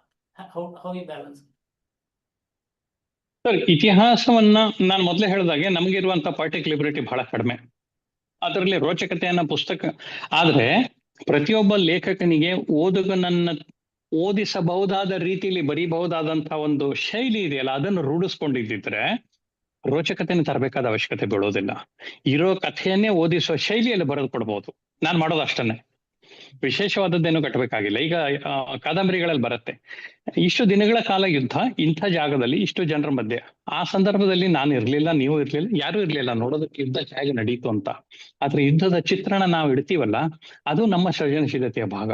ಹೇಗೆ ಅಂತಂದ್ರೆ ಅದಕ್ಕೆ ನಮಗಿಂತಲೂ ಹಿಂದೆ, ಈ ಇತಿಹಾಸಕ್ಕಿಂತನೂ ಮುಂಚೆ ಸಾಕಷ್ಟು ಪುರಾಣಗಳು ನಮ್ಮಲ್ಲಿದ್ದು, ಬೇರೆ ಬೇರೆ ಐತಿಹಾಸಿಕಕ್ಕಿಂತ ಮುಂಚೆ ಪೌರಾಣಿಕವಾದಂಥ ದಾಖಲೆಗಳಿದ್ದಾವೆ. ಇಷ್ಟು ಸೈನ್ಯ, ಇಷ್ಟು ಕುದುರೆ, ಇಷ್ಟು ಅಶ್ವ, ಇಷ್ಟು ದಿನಗಳ ಕಾಲ ಯುದ್ಧ ನಡೆದ್ರೆ ಇಂಥ ವ್ಯೂಹವನ್ನ ಇಂಥ ನೆಲದಲ್ಲಿ ಮಾತ್ರ ನಾವು ಮಾಡಕ್ ಸಾಧ್ಯ ಇತ್ತು ಅನ್ನೋದನ್ನ ಸಮೀಕರಿಸಬಹುದಂತ ಸಾಧ್ಯತೆ ನನಗೊಂದು ಲಭ್ಯವಾಗುತ್ತೆ.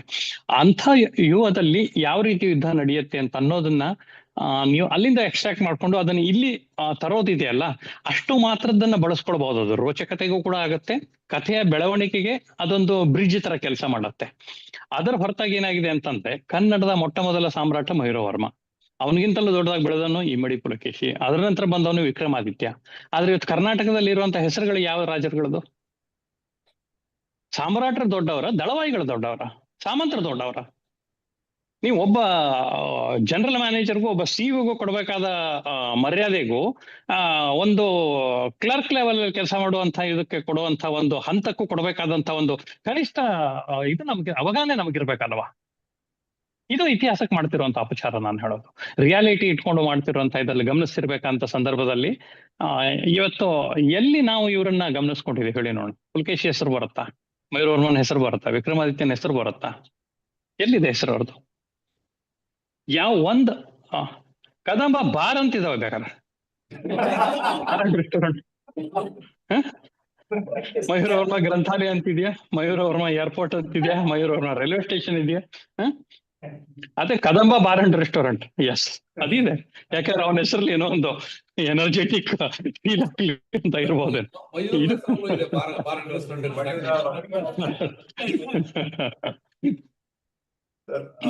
ನನ್ನ ಹೆಸರು ಪಣೀಶ್ ಅಂತ. ನಾನು ಸಣ್ಣವನಿದ್ದಾಗಿಂದನೂ ಬಾಲಮಂಗಳ, ಚಂದಮಾಮ ಚಿತ್ರಕಥೆ ಓದ್ಕೊಂಡ್ ಬೆಳೆದಿದ್ದು. ಇಂಡಿಯಾಗ್ ಹೋದಾಗ ನನ್ ಮಗಂಗೆ ತಂದ್ಕೊಡೋಣ ಅಂತ ಹೋದ್ರೆ ಅದು ಈಗ ಬರ್ತಾನೆ ಇಲ್ಲ, ಅದ್ರೂ ತುಂಬಾ ಅಪರೂಪ ಅಂತ. ಸೊ ನೀವ್ ನೋಡ್ದಂಗೆ ಈ 10 ರಿಂದ 30 ವಯಸ್ಸಿನ ಮಕ್ಕಳು ಮತ್ತೆ ಯುವಕರಿಗೆ ಕನ್ನಡದ ಬರಹದ ಮೇಲೆ ಆಸಕ್ತಿ ಹೆಂಗಿದೆ ಮತ್ತೆ ಇಂಪ್ರೂವ್ ಮಾಡಕ್ ಏನ್ ಮಾಡ್ಬೋದು? ಸರ್, ಒಂದು ಹಂತದ ಜನರೇಷನ್ ನಲ್ಲಿ ರಿಯಾಲಿಟಿ ಇಲ್ಲದೆ ಇದ್ರೆ ಪುಸ್ತಕಗಳನ್ನು ಓದೋದಿಲ್ಲ ಈಗಿನ ಹುಡುಗರು. ಯಾಕಂದ್ರೆ ನಾನು ಹೇಳಿದ್ನಲ್ಲ, ಅವ್ರು ನಮಗಿಂತನೂ ಫಾಸ್ಟ್. ಎಲ್ಲ ಸೋಷಿಯಲ್ ಮೀಡಿಯಾದಲ್ಲಿ 24 ಗಂಟೆ ಹಿಡ್ಕೊಂಡು ಕೂತಿರ್ತಾರೆ. ಹಾಗಾಗಿ ಅವ್ರನ್ನ ರಿಯಾಲಿಟಿ ಬೇಸ್ಡ್ ಇಲ್ಲದೆ ಇರೋ ಬರಹಗಳ ಕಾಗಕ್ಕ ಗುಬ್ಬಕ್ಕನ ಕತೆ, ದೇವ ಭೂತದ ಕಥೆಗಳನ್ನು ಬರೆಯೋ ಕನ್ನಡ ಜಾನರ್ಗಳಿದಾವಲ್ಲ, ಹ್ಯಾರಿ ಪಾಟರ್ನೇ ನೋಡ್ಕೊಂಡು ಬೆಳೀತಿರೋರಿಗೆ ನಮ್ಮ ಕನ್ನಡ ದೇವಭೂತ ಕಥೆಗಳನ್ನು ಓದೋದಿಲ್ಲ. ಸೊ ಇಲ್ಲಿ ಒಂದು ಫಿಕ್ಷನ್ ನಾನ್ ಫಿಕ್ಷನ್ಗಳ ಮಧ್ಯದಲ್ಲಿ ಅವ್ರಿಗೇನಿದೆ ಅಂದ್ರೆ ಪ್ರಾಕ್ಟಿಕಾಲಿಟಿ ಇದೆ ನೋಡ್ಬೇಕಾಗುತ್ತೆ. ಇನ್ನು ನಮ್ಮಲ್ಲೊಂದು ಪದ್ಧತಿ ಇತ್ತು, ನನಗಿಂತಲೂ ಮುಂಚಿನ ಜನರೇಷನ್ಲಿ ಜಾಸ್ತಿ, ನಂತರ ಕಡಿಮೆ, ಈಗಂತೂ ಇಲ್ವೇ ಇಲ್ಲ ಅನ್ಸುತ್ತೆ, ಕತೆ ಹೇಳೋದು.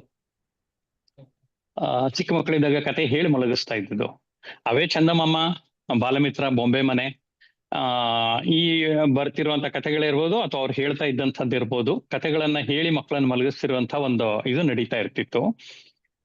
ಆ ಒಂದು ಅಭ್ಯಾಸ ಕ್ರಮೇಣ ಹೋಗ್ಬಿಡ್ತು. ಯಾಕಂತಂದ್ರೆ ರಾತ್ರಿ 11 ಗಂಟೆ ತನಕ ರೀಲ್ಸ್ ನೋಡ್ತಾರೆ. ಇವಾಗ ಕಥೆಗಳ ಬಗ್ಗೆ ಬೇಕೇ ಇಲ್ಲ. ಕತೆ ಅಂತಂದ್ರೆ ಕಥೆಯಿಂದ ಉಂಟಾಗ್ತಿದ್ದಂತ ಕ್ರಿಯೇಟಿವಿಟಿ ಹೊಟ್ಟೋಗ್ಬಿಟ್ಟಿದೆ ಮಕ್ಕಳಲ್ಲಿ. ಇವಾಗ ನೀವು ನೋಡಿ, ಅವ್ರಿಗೆ ಇಷ್ಟ ಹೇಳ್ಕೊಟ್ರೆ ಅಷ್ಟೇ ಮಾಡ್ತಾರೆ, ಹೊರತಾಗಿ ಅದಕ್ಕೆ ಸಂಬಂಧಪಟ್ಟಂತೆ ಇನ್ನಿತರೆ ಸೃಜನಾತ್ಮಕ ಯೋಚನೆಗಳ ಮಕ್ಕಳಲ್ಲಿ ಬರೋದೇ ಇಲ್ಲ. ನೀವು ಅವ್ರನ್ನ ಟ್ರ್ಯಾಕ್ ಅಲ್ಲಿ ಹಾಕಿಟ್ಬಿಟ್ಟಿದೀವಿ. ಬಹಳ ಕನ್ನಡದಲ್ಲಿ ಬಹಳ ಹಳೆ ಗಾದೆ ಅಂತಿತ್ತು ಉತ್ತರ ಕರ್ನಾಟಕದಲ್ಲಿ, ಓಣಿ ಕೂಸು ಬೆಳೀತು, ಕೋಣೆ ಕೂಸು ಕೊಳೀತು ಅಂತ ಹೇಳ್ಬಿಟ್ಟು. ಈ ಎರಡನೇದಕ್ಕೆ ನಮ್ಮ ಮಕ್ಕಳು ಬರ್ತಾರೆ ಈಗ. ನಾವು ಯಾಕಂತಂದ್ರೆ ನಮ್ಗೆಲ್ಲಾನು ಅವ್ರನ್ನ ಪ್ರೊಟೆಕ್ಟಿವ್ ವೇನಲ್ಲಿ ತಗೊಂಡ್ ಹೋಗ್ತಿದ್ವಿ. ಅಯ್ಯೋ ಹಂಗಾಗ್ಬಿಡುತ್ತೆ. ಏನು ಮಕ್ಕಳು ಅಲ್ಲಿ ಹೋಗಿ ಮುಟ್ಟಿದ ತಕ್ಷಣ ಒಂದು ಫೋನು, ಬಸ್ ಹತ್ತದೆ ಅಮ್ಮ ಅಂತ ಒಂದು ಫೋನು, ಬಸ್ಸಿಂದ ಇಳಿದೆ ಅಂತ ಒಂದು ಫೋನು, ಸ್ಕೂಲ್ ಒಳಗಡೆ ಹೋದೆ ಅಂತ ಒಂದು, ಟಾಯ್ಲೆಟ್ ಹೋದೆ ಅಂತ ಒಂದು ಫೋನು. ನಮ್ಮ ಕಾಲದಲ್ಲಿ ಹೆಂಗಿತ್ತು, ಮಗ ಹೊರಗಡೆ ಬಿದ್ದ ಅಂದ್ರೆ ಹುಡುಗ ಹೋದ್ನೋ ಬದುಕಿ ಸಂಜೆ ಬಂದಾಗ್ಲೇ ಗೊತ್ತಾಗೋದು ಹುಡುಗ ವಾಪಸ್ ಬಂದ ಮನೆಗೆ ಅಂತ.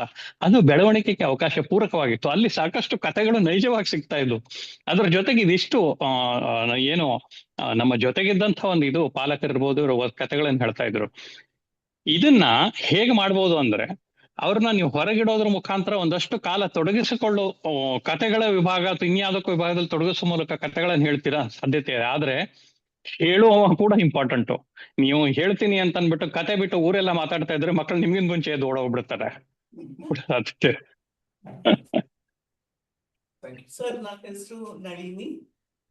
ಸೊ ನಮ್ಗೆ ಈ ಝೂಮ್ ಅಲ್ಲಿ ನೀವು ಬರ್ತಿರೋದು ತುಂಬಾ ದೊಡ್ಡ ವಿಷಯ. ಎಲ್ಲರೂ ತುಂಬಾ ಎಕ್ಸೈಟ್ ಆಗಿದ್ವಿ.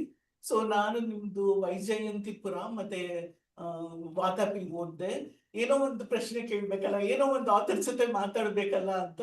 ಬಟ್ ಹಿಸ್ಟಾರಿಕಲ್ ರೈಟಿಂಗ್ಸ್ ಆಗಿದ್ರಿಂದ ಎಲ್ಲ ಸೂಪರ್ ಆಗಿತ್ತು, ಡಿಸ್ಕ್ರಿಪ್ಷನ್ ಎಲ್ಲ, ಏನು ಪ್ರಶ್ನೆಗಳಿಲ್ಲ. ನಾನು ಆಕ್ಚುಲಿ ಫೇಸ್ಬುಕ್ ಅಲ್ಲಿ ನಿಮ್ ಫೇಸ್ಬುಕ್ ಹೋಗಿ ಇಂಟರ್ನೆಟ್ ಹೋಗಿ ಎಲ್ಲ ಕಡೆ ನಿಮ್ ಬಗ್ಗೆ ಓದ್ದೆ, ನಿಮ್ ಕೃತಿಗಳ ಬಗ್ಗೆ ಎಲ್ಲ ಓದ್ದೆ. ಸೊ ನನ್ನ ಅಬ್ಸರ್ವೇಶನ್ ಏನು ಅಂದ್ರೆ, ಇಲ್ಲಿ ಬಂದು ನಿಮ್ದು ಸಂಭಾಷಣೆ ಕೇಳಿ ನೀವೆಷ್ಟು ಪ್ರಪಂಚದಲ್ಲಿ ಎಲ್ಲಾ ಕಡೆ ಸುತ್ತಿದ್ದೀರಾ, ಎಷ್ಟು ಟಾಪಿಕ್ಸ್ ಬಗ್ಗೆ ಎಲ್ಲ ನಿಮ್ಗೆ ಎಷ್ಟು ಇನ್ ಡೆಪ್ತ್ ಆಗಿ ಗೊತ್ತು, ಅದೆಲ್ಲ ಕೇಳಿಸ್ಕೊಂಡು ನಂಗೆ ಏನ್ ಅನ್ಸಿದ್ದು ಅಂದ್ರೆ, ಮನೆಗೆ ಹೋಗಿ ಡೆಫಿನೆಟ್ ಆಗಿ ನಿಮ್ದು ಇನ್ನೂ ಕೆಲವು ಪುಸ್ತಕಗಳನ್ನ ಓದ್ತೀನಿ ಅಂತ. ದಯವಿಟ್ಟು ಆ ಕೆಲಸ ಮಾಡಿ. Thank you sir, thank you. Sir ಇನ್ನೊಂದು ಕ್ವಶನ್ ಸರ್ ನಿಮ್ಗೆ. ಇದು ಕನ್ನಡದಲ್ಲಿ ಕದಂಬರಿಂದ ಹಿಡಿದು ಜಯಚಾಮರಾಜೇಂದ್ರ ಒಡೆಯರ್ವರೆಗೆ ಫುಲ್ ಕನ್ನಡ ಹಿಸ್ಟ್ರಿನ ಯಾವ್ದಾದ್ರು ಕಾಂಪ್ರಹೆನ್ಸಿವ್ ಬುಕ್ ಅಲ್ಲಿ ಸಿಗತ್ತಾ, ಅಥವಾ ಇದೇ ತರ ಮತ್ತೆ ಒಂದೊಂದೇ ಓದ್ತಾ ಹೋಗ್ಬೇಕಾ? ಇಲ್ಲ ಸರ್, ಇವೆಲ್ಲನೂ ಬೇರೆ ಬೇರೆನೆ ಓದ್ಬೇಕು. ಏಕೆ ಅಂತಂದ್ರೆ ಇತಿಹಾಸದ ಕಾದಂಬರಿ ಮಾಡೋದು ಬೇರೆ, ಇನ್ನು ಇತಿಹಾಸವನ್ನೇ ಮಾಡೋದು ಬೇರೆ. ಇನ್ನು ಬಹಳಷ್ಟು ಇತಿಹಾಸಗಳು ಏನು ಅಂತಂದ್ರೆ, ಕಾದಂಬರಿನಿಂದ ಇಲ್ಲಿವರೆಗೆ ಬಂದಿರುವಂತ ಇತಿಹಾಸಗಳಲ್ಲಿ ನನ್ನ ಲೆಕ್ಕದಲ್ಲಿ 12ನೇ ಶತಮಾನಗಳವರೆಗೂ ನಡೆದಿರುವಂತ ಇತಿಹಾಸಗಳಿಗೆ ಕೇವಲ ಶಿಲಾಶಾಸನಗಳ ಮಾತ್ರ ಮುಖ್ಯ ಆಧಾರ. ಅವುಗಳನ್ನ ಹುಡುಕಿ ರಿಸರ್ಚ್ ಮಾಡಿ ಅವುಗಳ ಬಗ್ಗೆ ಇಂಗ್ಲಿಷ್ ಬರಹಗಾರರು ಒಂದಷ್ಟು ಜನ ಪುಸ್ತಕಗಳನ್ನು ಮಾಡಿದ್ದಾರೆ ಭಾರತದ ಇತಿಹಾಸದ ಬಗ್ಗೆ. ಅದರಲ್ಲಿ ಅವರು ಸಾಕಷ್ಟು ದಾಖಲೆಗಳನ್ನು ಬಹಳ ಚೆನ್ನಾಗಿ ಕೊಡ್ತಾರೆ. ನನ್ನ ಈ 2 ಪುಸ್ತಕಗಳಲ್ಲೂ ಬಳಸಿದ್ದೀನಿ ಅವ್ರನ್ನ. ವೈಜಯಂತಿಪುರ ಅಥವಾ ವಾತಾಪಿ ಪುಸ್ತಕಗಳಿರ್ಬೋದು. ಅಲ್ಲಿ ಏನಂತಂದ್ರೆ ನಿಮ್ಗೆ ಎಲ್ಲ ಬಿಡಿ ಪುಸ್ತಕಗಳೇ, ಮಾಹಿತಿಗಳೇ ಸಿಕ್ಕೋದು. ಅಖಂಡ ಇದನ್ನ ಚರಿತ್ರೆ ಅಥವಾ ಸಾಹಿತ್ಯ ಅಂತ ಮಾಡೋದು ಬಹಳ ಕಷ್ಟ ಆಗುತ್ತೆ, ಯಾಕಂದ್ರೆ ಬಹಳ ದೊಡ್ಡ ಇತಿಹಾಸ ಇದು. ದೊಡ್ಡ ಇತಿಹಾಸದ ಜೊತೆಗೆ ಸಾಕಷ್ಟು ಮಾಹಿತಿನೂ ಕೊಡ್ಬೇಕಾಗತ್ತೆ. ಹಾಗಾಗಿ ನೀವು ನಿಮಗೆ ಬೇಕಾಗಿರೋ ಇತಿಹಾಸನ ಅಲ್ಲಲ್ಲಿ ಓದ್ಕೋಬಹುದು. ಅದರ ವ್ಯತ್ಯಾಸ ಏನಾಗುತ್ತೆ ಅಂದ್ರೆ, ಯಾರು ಬರೆದಿದ್ದಾರೆ, ಎಷ್ಟು ಅಥೆಂಟಿಕ್ ಆಗಿ ಕೊಟ್ಟಿದ್ದಾರೆ ಅಂತ ಅನ್ನೋದು ವ್ಯತ್ಯಾಸ ಬಿಡುತ್ತೆ ಸರ್. ಅದೇನಾಗುತ್ತೆ, ನಿಮ್ಗೆ ಒಂದೇ ರಾಜ್ಯ ಆಗಿದ್ದಿದ್ರೆ ಜಿಯೋಗ್ರಾಫಿಕಲ್ ಪಾರ್ಟ್ಸ್ ಬೇರೆ ಬೇರೆ ಆಗುತ್ತೆ. ಎಷ್ಟೊಂದು ಸಾಮ್ರಾಜ್ಯ ಆಯ್ತು, ಒಂದು ರಾಜ್ಯ ಒಂದು ಪ್ರಾಂತ್ಯ ಈ ರಾಜ್ಯದ ಕೆಳಗಿದ್ದಿದ್ದು ಇನ್ನೊಂದ್ ಕಡೆ ಇಲ್ಲಿಗೆ ಹೋಗುತ್ತೆ. ಸೊ ಝೂಮ್ ಅಲ್ಲಿ ಆನ್ಲೈನ್ ಯಾರಾದ್ರೂ ಇದ್ರೆ ಕ್ವಶನ್ ಕೇಳ್ಬೋದು. ಯಾರಾದ್ರೂ? ಸರ್ ನಮಸ್ಕಾರ, ನಾನು ಪ್ರಶಾಂತ್ ಜೋಶಿ ಅಂತ. ನಾವೊಂದು 10 ವರ್ಷದಿಂದ ನಿಮ್ ಫೇಸ್ಬುಕ್ ಅಲ್ಲಿ ಫ್ರೆಂಡ್. ಅವಾಗ ನಿಮ್ ಚಟುವಟಿಕೆ ಎಲ್ಲ ಫಾಲೋ ಮಾಡ್ತೀನಿ. ನೀವು ಬರ್ಡೇಗೆ ಆಗಿ ಅಥವಾ ಯಾವ್ದೋ ಕಮೆಂಟ್ ರೆಸ್ಪಾಂಡ್ ಮಾಡೋದಾಗ್ಲಿ ಜೂಲೆ ಅಂತ ಎಂಡ್ ಮಾಡ್ತೀರಾ, ಅದು ಏನದು? ಜೂಲೆ ಅಂದ್ರೆ ಏನದು? ಅದು ಇಲ್ಲ, ಬಹಳ ಹಿಡಿಸಿರುವಂತಹ ಒಂದು ಶಬ್ದ. ಅದು ಲಡಾಖಿ ಶಬ್ದ ಆಕ್ಚುಲಿ. ಜೂಲೆ ಅಂತಂದ್ರೆ ಅದೇನಂದ್ರೆ, ನೀವು ಯಾರ ಕಂಡ್ರು ಕಾಣದೇ ಇದ್ರು ನೀವು ಹೋದ ತಕ್ಷಣ ಲಡಾಖ್ನಲ್ಲಿ ಜೂಲೆ ಅಂದ್ಬಿಟ್ರೆ 50% ಕೆಲಸ ಆಗ್ಬಿಡುತ್ತೆ ನಿಂದು. ಅದು ನಿಮ್ಗೆ ಈಗಾಗಲೇ ಹೇಳಿದೆ ನಾನು, ಕುರಾಂಗಲ ಅನ್ನುವಂಥ ಒಂದು ವಿಷಯ ಬಗ್ಗೆ ಬರೆದಾಗ, ಸ್ವತಂತ್ರಕ್ಕಿಂತ ಮುಂಚೆ ಇತಿಹಾಸದಲ್ಲಿ ಲಡಾಖಿಗಳ ಮೇಲೆ ಬಹಳ ದೊಡ್ಡ ಒಂದು ಇದಾಯ್ತು, ಏನಂತ ಹೇಳ್ತಾರೆ, ದಾಳಿ ಆಯ್ತು. ಆ ಸಂದರ್ಭದಲ್ಲಿ ಅವರು ಕೆಲವು 100 ಜನ ಲಡಾಖಿಗಳು ಉಳ್ಕೊಂಡಿರ್ತಾರೆ. ಹಾಗಾದಾಗ ಅವರು ತಮ್ಮನ್ನ ತಾವು ಲಡಾಖಿಗಳು ಅಂತ ಗುರುತ ಮಾಡ್ಕೊಳಕ್ ಬಳಸಿದ ಮೊಟ್ಟ ಮೊದಲ ಶಬ್ದ ಜೂಲೆ ಅಂತ ಅನ್ನೋದು. ಅಂದ್ರೆ ನಮಸ್ತೆ ಪ್ರಿಯರೇ ಅಂತ ಒರಿಜಿನಲ್ ಲಡಾಖಿ ಭಾಷೆಯಲ್ಲಿ ಅದು. ನಮಸ್ತೆ ಪ್ರಿಯರೇ ಅಂತ ಹೇಳೋದಕ್ಕೆ ಜೂಲೆ ಅಂತ ಹೇಳ್ತಾರೆ ಅವರು. ಆ ಒಂದು ಶಬ್ದಗಳ ಮೂಲಕ ಮರು ಒಗ್ಗಟ್ಟಾಗುವಂತಹ ಒಂದು ಸನ್ನಿವೇಶ ಕ್ರಿಯೇಟ್ ಮಾಡ್ಕೊಳ್ಳಿ, ಇತಿಹಾಸದ ಒಂದು ಭಾಗ ಅದು. ಹಾಗಾಗಿ ಆ ಶಬ್ದ ಬಹಳ ಹಿಡಿಸಿದ್ರಿಂದ ನಾನು ಕನ್ನಡಕ್ಕೆ ತಗೊಂಬಂದೆ, ಅದು ಬಳಸ್ತಾ ಇದ್ದೀನಿ. ಸಾಕಷ್ಟು ಬಳಕೆಯಲ್ಲಿ ಕೂಡ ಬಂದಿದೆ ಅದು ಇವಾಗ. ಇನ್ನೊಂದು ಪ್ರಶ್ನೆ, ಥ್ಯಾಂಕ್ ಯು ಸರ್. ನೀವು ಬರಿಬೇಕಾದ್ರೆ ಅಂದ್ರೆ ನಿಮ್ದು ಎಂಡ್ ಗೋಲ್ ಏನು? ಅಂದ್ರೆ ಮನರಂಜನೆಗೆ ಅಂತಾನ ಅಥವಾ ಸಮಾಜ ಬದಲಿಸ್ಬೇಕು ಅಂತಾನ, ನೀವು ಸಂದೇಶ ಕೊಡ್ಬೇಕು ಅಂತಾನ, ಯಾವ ಉದ್ದೇಶ ಇಟ್ಕೊಂಡು ಬರೀತೀರಾ? ಏನು ಉದ್ದೇಶನೂ ಇಲ್ಲ ಸರ್. ಇವೆಲ್ಲ ಯಾವ ಲೇಖಕ ಎಷ್ಟೇ ಹೇಳಿದ್ರು ಇವೆಲ್ಲ ಬುಲ್ಶಿಟ್ಗಳು. ಯಾವ ಬರಹದಿಂದ ಯಾವ ಕ್ರಾಂತಿ ಆಗುತ್ತೆ, ಬದಲಾವಣೆ ಆಗುತ್ತೆ, ಸಾಧ್ಯನೇ ಇಲ್ಲ. ಆದ್ರೆ ಓದುಗ ಅಂತ ಅನ್ನೋನೊಬ್ಬ ಇದಾನಲ್ಲ, ಅವನಿಗೊಂದಷ್ಟು ಖುಷಿ ಕೊಡ್ಬೇಕು. ಓದಿದ್ಮೇಲೆ ಅಥೆಂಟಿಕ್ ಆಗಿ ಇಂಥ ಪುಸ್ತಕ ಓದಬೇಕು, ಇದು ನನ್ನ ಕಡೆ ಇರಬೇಕು ಅನ್ನೋಂಥದ್ದೊಂದು ಸಣ್ಣ ಕಾನ್ಸೆಪ್ಟ್ ಮಾತ್ರ ಕ್ಲಾರಿಟಿ ಇದೆ ನನಗೆ. ಅದು ಬಿಟ್ಟು ದೊಡ್ಡ ಇವು ಮುಂಚೆಯಿಂದ ಅನ್ಕೊಂಡ್ ಬಂದಿರೋದು ಇದೆಯಲ್ಲ, ಬದಲಿಸಿ ಬಿಡ್ಬೋದು, ಹಂಗ ಸಾಧ್ಯನೇ ಇಲ್ಲ. ಇವತ್ತಿನ ತಾರೀಕಲ್ಲಿ, ಇವತ್ತಿನ ಇದ್ರಲ್ಲಿ ಅದನ್ನ ನಂಬಿಕೊಂಡು ಏನಾದ್ರು ಮಾಡ್ತಾರೆ ಯಾರು ಅಂತ ಅನ್ನೋದು it is out of reality. ಆದ್ರೆ ನೀವು ಓದಿಸಬಹುದಾದಂತ ಪುಸ್ತಕ ಕೊಟ್ಟಾಗ ಅದು ಅವ್ರ ಹತ್ರ ಉಳಿಸ್ಕೊಳ್ಳುತ್ತೆ. ಪ್ರತಿ ಸಲ ಅದನ್ನ ಅವ್ರು ತೆಗೆದು ರಿಪೀಟೆಡ್ಲಿ, ಯಾಕಂದ್ರೆ ನನಗೆ ಇದು ಒಳ್ಳೆ ಎಕ್ಸ್ಪೀರಿಯನ್ಸ್ ಆಗಿದೆ. ಒಂದಷ್ಟು ಅಧ್ಯಾಯಗಳನ್ನ ಮರು ಓದುತ್ತಿರ್ತಾರೆ ಅಂಡರ್ಲೈನ್ ಮಾಡ್ಕೊಂಡವ್ರು. ಇಂಥ ಒಂದು ಕಂಟೆಂಟ್ ಕೊಡೋದಿದೆಯಲ್ಲ, ಅದು ಮಾತ್ರ ನಾನು ಯಾವಾಗ್ಲೂ ಫಾಲೋ ಮಾಡ್ತೇನೆ. ಸೇಡಂ ಅಮ್ಮ ಪ್ರಶಸ್ತಿ ಸ್ವೀಕಾರ ಮಾಡೋದಲ್ಲ, ಸೇಡಂ ನಮ್ಮೂರು ಸೇಡಂ ಅಲ್ಲಿ ಪಂಚಲಿಂಗ ಓಕೆ. ಪ್ರಸ್ಥಾನ ಇದೆಯಲ್ಲ ಅಲ್ಲೇ ಮನೆ ಅಂತ. ಹೌದು. ಖುಷಿ ಆಯ್ತು ಸರ್ ನಿಮ್ಮ ಮಾತಾಡಿ. Thank you. Thank you sir, thank you. Actually ನಾನು ಅಮ್ಮ ಪ್ರಶಸ್ತಿ ಕಾರ್ಯಕ್ರಮಕ್ಕೆ ಹೋಗಕ್ ಆಗ್ಲಿಲ್ಲ, ಯಾಕಂದ್ರೆ ಅವತ್ತೇ ಕರ್ನಾಟಕ ಸಂಘದ ಮತ್ತೊಂದು ಪ್ರಶಸ್ತಿ ಕೂಡ ನನಗೆ ಕಾರ್ಯಕ್ರಮ ಇತ್ತು. ಹಾಗಾಗಿ ನಾನು ಕರ್ನಾಟಕ ಸಂಘದ ಪ್ರಶಸ್ತಿಗಾಗಿ ಶಿವಮೊಗ್ಗದಲ್ಲಿದ್ದೆ. ಅಮ್ಮ ಪ್ರಶಸ್ತಿ ನನ್ನ ಹತ್ರ ಕಳಿಸ್ಕೊಟ್ಟಿದ್ದಾರೆ. ನೀವು ಊರಿಗೆ ಹೋಗಕ್ಕಾಗಿಲ್ಲ, ನೀವು ಬಂದಾಗ ಕರ್ಸ್ಕೊಳ್ಳಿ ಸರ್, ಬರೋಣ ಖಂಡಿತ. ಖಂಡಿತ. Okay, thank you sir. Thank you. Last ಕೊನೆ ಕ್ವಶನ್ ಸರ್, ನೀವು ಹೇಳಿದ್ರೆ ನೀವು ಹೆಣ್ಮೂರಿ ವೀರೇಂದ್ರನಾಥ್ ಅವ್ರದ್ದು ನಾವೆಲ್ಸ್ ಓದಿದ್ದು ಅಂತ, ಅವರಲ್ಲಿ ನಿಮ್ಗೆ ಅತಿ ಇಷ್ಟವಾಗಿರೋ ನಾವೆಲ್ ಯಾವ್ದು? ಸುಮಾರಷ್ಟಿದೆ ಸರ್, ಹಲವು ವಿಷಯಗಳ ಮೇಲೆ ಹಲವು ಪುಸ್ತಕಗಳು ಬಂತು. ಕಪ್ಪಂಚು ಬಿಳಿ ಸೀರೆ ಇರ್ಬೋದು, ಬೆಳದಿಂಗಳ ಬಾಲೆ, ದುಡ್ಡು ಸಾಲಾಗಿ ತಗೊಂಬಂದ್ರು, ತುಳಸಿದಳ, ಹಲವು ಡಿಫ್ರೆಂಟ್ ಜಾನರ್ ಬುಕ್ ರೈಟರ್ ಅವರು, ಬಹಳ ಒಳ್ಳೆ ಬರಹಗಾರ. ಹಾಗಾಗಿ ಇಂಥದ್ದೇ ಅಂತಲ್ಲ, ಬಟ್ ಎಲ್ಲ ಕಲೆಕ್ಷನೇಬಲ್ ಬುಕ್ಸ್ ಅಂತ ಮಾಡಿರೋದು ಬಹುಶಃ ಅವ್ರೊಬ್ರೆ ಅನ್ಸುತ್ತೆ. ಸಾಕಷ್ಟು ಪುಸ್ತಕಗಳು ರಿಪೀಟೆಡ್ಲಿ ಓದಿದ್ದೀನಿ ಅವ್ರದ್ದು ಕೂಡ. ಹೌದು ಸರ್, ನಾನು ಬೆಳೆಯುವಾಗ ಅವ್ರದ್ದೇ ಬುಕ್ ಓದಿದ್ದು ಬಿಗಿನಿಂಗ್ ಇಂದ. ಮೊದಲು ಓದಿರೋ ಬುಕ್ ಅವ್ರದ್ದು ಹೆಣ್ಮೂರಿ ವೀರೇಂದ್ರನಾಥ್ ಅಂತರ್ಮುಖ ಅಂತ ಒಂದು ಬುಕ್ ಅವ್ರದ್ದು. ಸೊ ಅದಕ್ಕೆ ಅವರಲ್ಲಿ ಅದು ತುಂಬಾ ನನ್ಗೆ ಅತ್ಯಂತ ಮನಸ್ಸಿಗೆ ಹತ್ತಿರವಾದ ಬುಕ್ ಅಂತರ್ಮುಖ ಅಂತ. ಅವರೆಲ್ಲ ನಾವೆಲ್ ಅಲ್ಲಿ ಓದಿದ್ದು. ನೀವು ಯಾವ್ದು ಇಷ್ಟಪಟ್ಟಿಲ್ಲ ಅಂತ ಕೇಳ್ತಾ ಇದ್ದೆ ಅಷ್ಟೇ. Thank you sir, thank you. So Zoom ಅಲ್ಲಿ ರಿಮೋಟ್ ಜಾಯ್ನ್ ಆಗಿದ್ದಾರೆ, ಯಾರಿಗಾದ್ರೂ ಕ್ವಶನ್ ಇದ್ರೆ ಕೇಳ್ಬೋದು. ಅನ್ಮ್ಯೂಟ್ ಮಾಡ್ಕೊಂಡು ಕ್ವಶನ್ ಕೇಳಬೇಕು.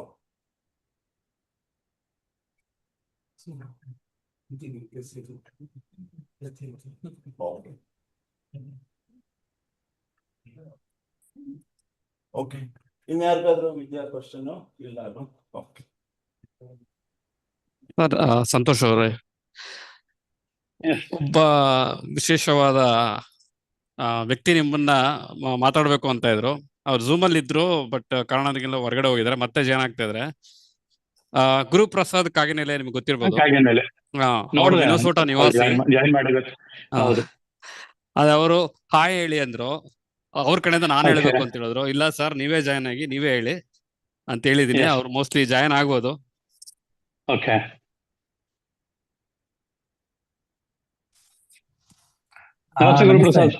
ಹಾ, ಚೆನ್ನಾಗಿದ್ದೀರಾ? ಹೇಗಿದ್ದೀರಿ? ಫೈನ್ ಸರ್, ಹೇಗಿದ್ದೀರಿ? ಚೆನ್ನಾಗಿದ್ದೀನಿ. ಸಾರಿ, ನಾನು ಇನ್ ಅಂಡ್ ಔಟ್ ಕೆಲಸ ಮಾಡ್ತಾ ಇದ್ದೆ, ಈಗ ಜಸ್ಟ್ ಮುಗೀತು. ನೋಡಿದೆ ಸರ್, ಖುಷಿ ಆಯ್ತು ನೀವು ಬಂದಿದ್ದು. ನಂಗೂ ಖುಷಿ ಆಯ್ತಪ್ಪ ನಿಮ್ಮನ್ನ ನೋಡಿ. ನಾನು ಅಂಕಿತದಲ್ಲಿ ನೋಡಿದ್ದು ಒಂದ್ಸತಿ, ಬಹಳ ಹೌದು, ಒಂದು 2-3 ವರ್ಷದ ಹಿಂದೆ ಭೇಟಿ ಆಗಿದ್ದು ಅನ್ಸುತ್ತೆ. ಹೌದು. ಖುಷಿ ಆಯ್ತು. ನಮ್ಮ ಈ ಮಿನೆಸೋಟಾ ಓದುಗರ ಕಟ್ಟೆ ಹರೀಶ್ ಮತ್ತೆ ಎಲ್ಲಾರು ತುಂಬಾ ಚೆನ್ನಾಗಿ ನಡೆಸ್ತಾ ಇದಾರೆ.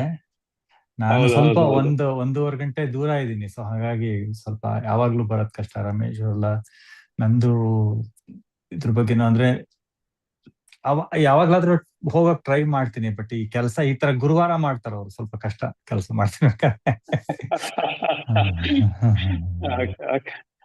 Thank you Guruprasad. ಚೆನ್ನಾಗಿ ಆಗ್ಲಪ್ಪ, ಮತ್ತೆ ನೆಕ್ಸ್ಟ್ ಟೈಮ್ ನೋಡೋಣ. ಬಂದಾಗ ಸಿಗಿ, ಭೇಟಿಯಾಗಿ ಫೋನ್ ಮಾಡಿ. ಸರ್, ಏಪ್ರಿಲ್ ಅಲ್ಲಿ ನಾವು ಗುರುಪ್ರಸಾದ್ ಇದರಲ್ಲ ಅಲ್ಲಿಗೆ ಹೋಗ್ತಾ ಇದೀವಿ. ಇಲ್ಲಿಂದ ಓದುಗರ ಕಟ್ಟೆ ಎಲ್ಲ ಗ್ಯಾಂಗ್ ಎಲ್ಲ ಹೋಗ್ತಾ ಇದೀವಿ. ಅದೊಂದು ಕಾರ್ಯಕ್ರಮ ನಡೀತಾ ಇದೆ. ಸರ್, ತುಂಬಾ ಸಂತೋಷ ಆಯ್ತು ಗುರು ಅವರೇ ಜಾಯ್ನ್ ಆಗಿ. ಸಂತೋಷ್, ನಿಮ್ಮ ವಾತಾಪಿ ಓದ್ದೆ, ಖುಷಿ ಆಯ್ತು. ಮತ್ತೆ ನಿಮ್ಮ ಇದ್ರ ಬಗ್ಗೆನು ನಿಮ್ಮ ಅನೇಕ ಇಂಟರ್ವ್ಯೂಗಳು ಕೂಡ ನೋಡ್ತಾ ಇರ್ತೀನಿ, ಖುಷಿ ಆಗತ್ತೆ. ಬರಿತಾ ಇರಿ, ಬಹಳ ಖುಷಿ ಆಗತ್ತೆ. ನಿಮ್ಮ ಒಂದು ಪ್ರಾಲಿಫಿಕ್ ರೈಟರ್, ಅದನ್ನ ನೋಡಿದಾಗ ಖುಷಿ ಆಗತ್ತೆ. ಎಷ್ಟೊಂದು 25-30 ಪುಸ್ತಕ ಆಗಿರ್ಬೇಕಲ್ಲ? ಸರ್, ಸುಮಾರು ಒಂದು 30 ಪುಸ್ತಕಗಳಾಯ್ತು. Very nice. ಬಹಳ ಖುಷಿ ಆಯ್ತು. ನೀವು ಈ ನಮ್ಮ ಒಂದು ಈ ಗುಂಪಿನ ಜೊತೆ ನೀವು ಇಂಟರಾಕ್ಟ್ ಮಾಡಿ, ನಿಮ್ಮ ಯೋಜನೆಗಳು ಮತ್ತೆ ನಿಮ್ಮ ಪುಸ್ತಕ ನೀವು ಬರೆಯೋ ಒಂದು ಪೂರ್ತಿ ಒಂದು ಬೇರೆ ರೀತಿಯ ಲೇಖಕ ಸಂತೋಷ್ ಅವರು. ನಿಮ್ಗೆಲ್ಲ ಗೊತ್ತಿರ್ಬೋದು, ಓದಿರೋರಿಗೆ ಗೊತ್ತಿರುತ್ತೆ. ಬಹಳ ಖುಷಿ ಆಗತ್ತೆ ಈ ತರದ ಪುಸ್ತಕಗಳನ್ನೆಲ್ಲ ಓದೋದಿಕ್ಕೆ. ಬಹಳ ಖುಷಿ ಆಯ್ತಪ್ಪ. ಮತ್ತೆ ನಾನು ಇನ್ನೊಂದ್ಸತಿ ಆರಾಮಾಗಿ ಸಿಗ್ತೀನಿ. ಈಗ ನಾನು I just came out of it just to wish you. Thank you Guruprasad. Thank you. Thanks for calling. Bye. ನಮಸ್ಕಾರ ಸಂತೋಷ್ ಅವರೇ. ಇದು ಕೊನೆಯ ಘಟ್ಟಕ್ಕೆ ಬಂದಿದ್ದೀವಿ. ಸೊ ಯಾರು ವೀಕ್ಷಕರು ಇನ್ನ ಪ್ರಶ್ನೆಗಳಿದ್ರೆ ಕೊನೆಯದಾಗಿ ಒಂದ್ ಪ್ರಶ್ನೆ ಕೇಳ್ಬೋದು. ಯಾರಾದ್ರೂ ಕೇಳಂಗಿದ್ರೆ ಕೇಳಿ. ಲಾಸ್ಟ್ ಒಂದ್ ಪ್ರಶ್ನೆ.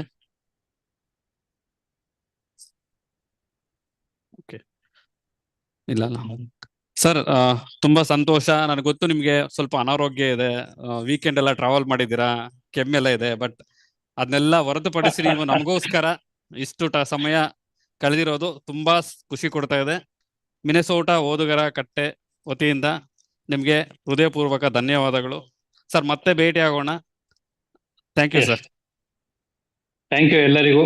ಎಲ್ಲರ ನಮಸ್ಕಾರಗಳು. ಈ ಒಂದು ಕಾರ್ಯಕ್ರಮಕ್ಕೆ ಒಂದೂವರೆ ತಿಂಗಳ ಹಿಂದಿನಿಂದ ನಿರಂತರವಾಗಿ ಹರೀಶ್ ಆಗ್ಲಿ, ನಮ್ಮ ಸ್ನೇಹಿತರಾಗ್ಲಿ, ಸರ್ ಅವತ್ ಮಾಡೋಣ, ಇವತ್ ಮಾಡೋಣ, ಈಗ ಮಾಡೋಣ ಅಂತ ಅನ್ಕೊಂಡು ಇಲ್ಲಿವರೆಗೆ ತಗೊಂಬಂದು ಒಂದು ಹಂತಕ್ಕೆ ಒಂದು ಕಾರ್ಯಕ್ರಮವನ್ನ ಯೋಜನೆ ಮಾಡಿದ್ದಕ್ಕಾಗಿ ಅಲ್ಲಿರುವ ಎಲ್ಲ ಓದುಗರು ಸಾಮಾನ್ಯವಾಗಿ ಯಾಕಂತಂದ್ರೆ ಪ್ರತಿ ವರ್ಷ US ಗೆ ಇಲ್ಲಿಂದ ಸುಮಾರು ಒಂದು 150 ಪುಸ್ತಕಗಳ ಬಂಚ್ ಹೋಗುತ್ತೆ ನಂದು. ಸಾಕಷ್ಟು ಜನ ಅದನ್ನ ಹಂಚಿಕೊಂಡು ಓದುವಂತ ಪರಿಸ್ಥಿತಿ ಇದೆ ಅಂತ ಗೊತ್ತು, ಯಾಕಂದ್ರೆ ಕ್ವಾಂಟಮ್ ಆಫ್ ಇದು ಜಾಸ್ತಿ ಇರೋದ್ರಿಂದ ತಲುಪ್ಸಕ್ ಆಗ್ತಾ ಇಲ್ಲ ಅಂತ. ಆ ಎಲ್ಲ ಓದುಗರಿಗೂ ನಿಮಗೂ ಈ ರೀತಿ ಅಲ್ಲಲ್ಲಿ ಸೇರಿಕೊಂಡು ಪುಸ್ತಕಗಳ ಬಗ್ಗೆ ಚರ್ಚೆ ಸಂವಾದ ಮಾಡಿ ನೀವು ನೀಡ್ತಿರುವಂತ ಬೆಂಬಲಕ್ಕೆ, ನಿಮ್ಮ ಒಂದು ಕನ್ನಡದ ಪ್ರೀತಿಗೆ, ಓದಿಗೆ ನಮಸ್ಕಾರ. ಧನ್ಯವಾದಗಳೆಲ್ಲರಿಗೂ. Thank you.